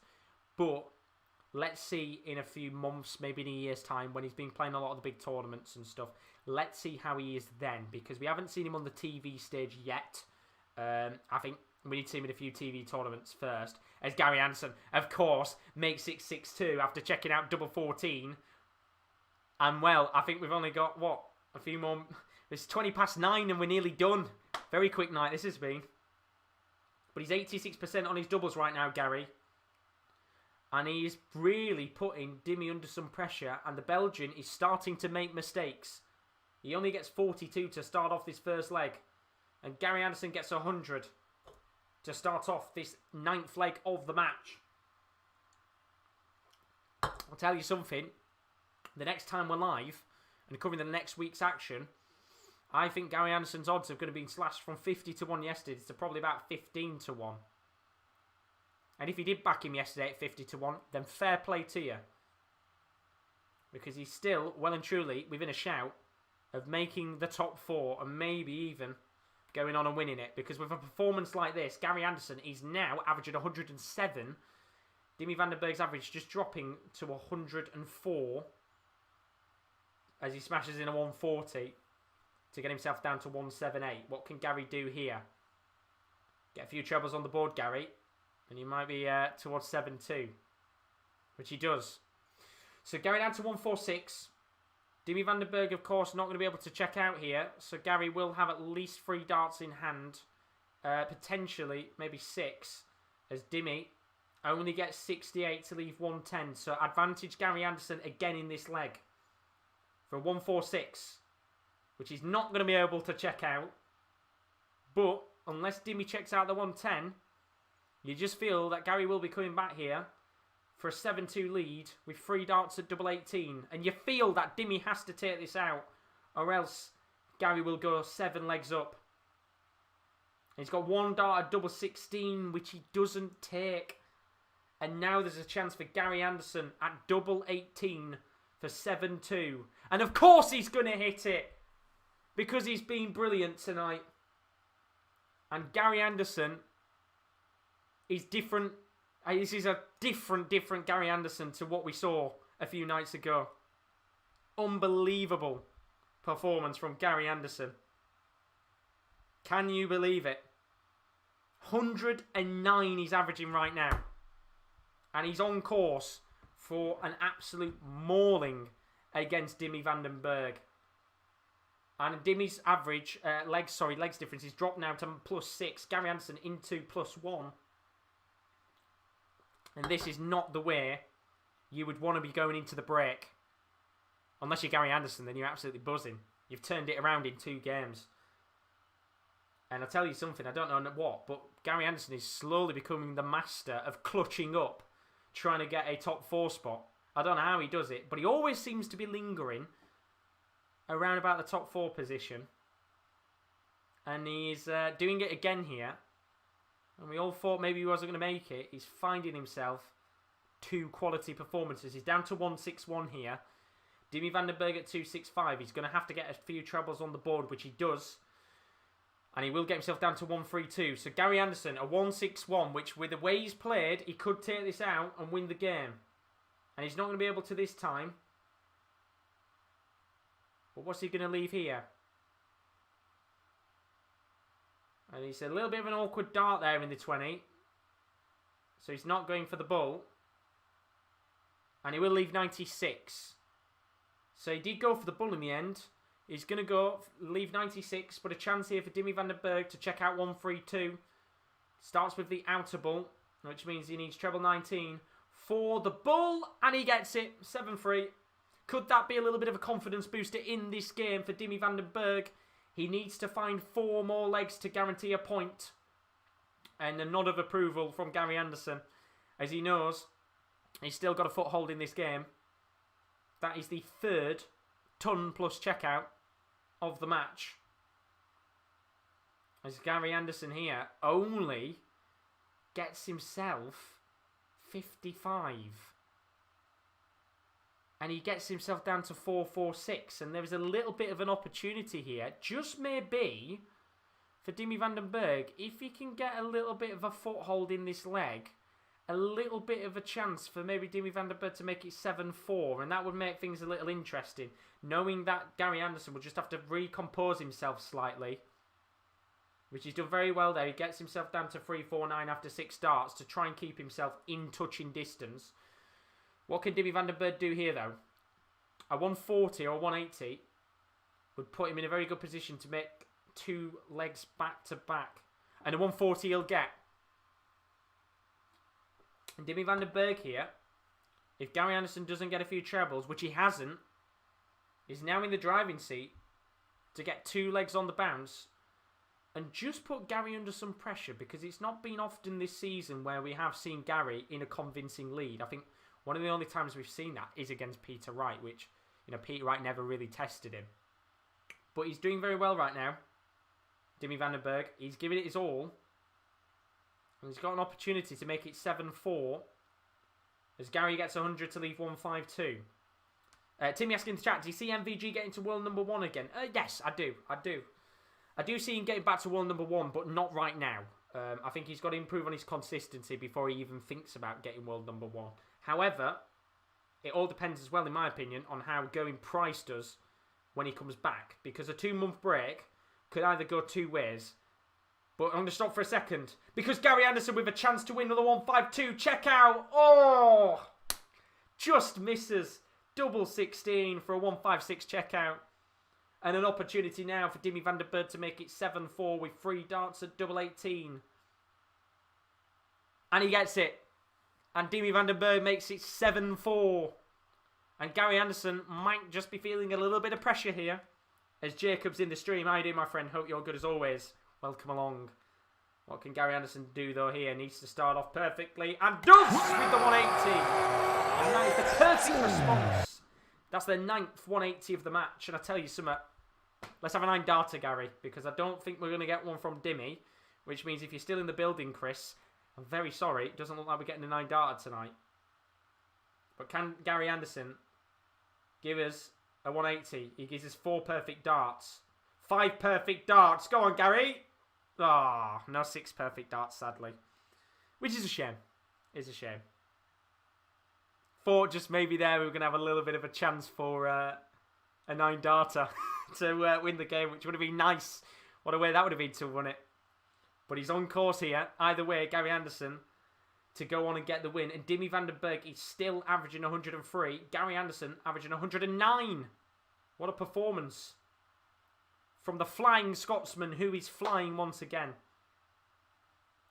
He's down to 92 here. Dimitri Vandenberg is going to have to minimum get a 140, I feel. Which he does. So a chance here for Gary Anderson. 92 to win the game.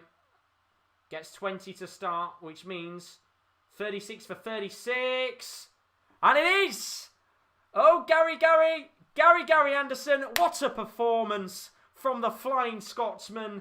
And a man who just 2 nights ago was under some severe pressure for the fight for the top 4. Has put 2 world-class performances in. And yesterday he averaged 104, which was the highest average that he'd had in 41 games. He's just going to beat that with 108 average. Gary Anderson with a high quality performance against Dimitri Vandenberg. And in the end, Gary Anderson goes from just 2 nights ago being in a position where just maybe he thought he wasn't going to get the top 4. He now finds himself the opportunity of getting back into the top 4 race. And what a performance from Gary Anderson. And when we look over the stats, it's a brilliant, brilliant game indeed. 107 average for Gary Anderson in the end. 107.85 average. 104.4 average for Dimitri Vandenberg. I mean, brilliant checkouts on the board. A 146 checkout for Gary as well, which was class. Very nearly matched up by a 152 at the very end of the game. You can see with the checkouts, 80% tonight for Gary. His checkout success has rocketed up over the last 2 games, which is incredible. As for Dimitri Vandenberg, 44.44% on his doubles. That's 4 out of 9.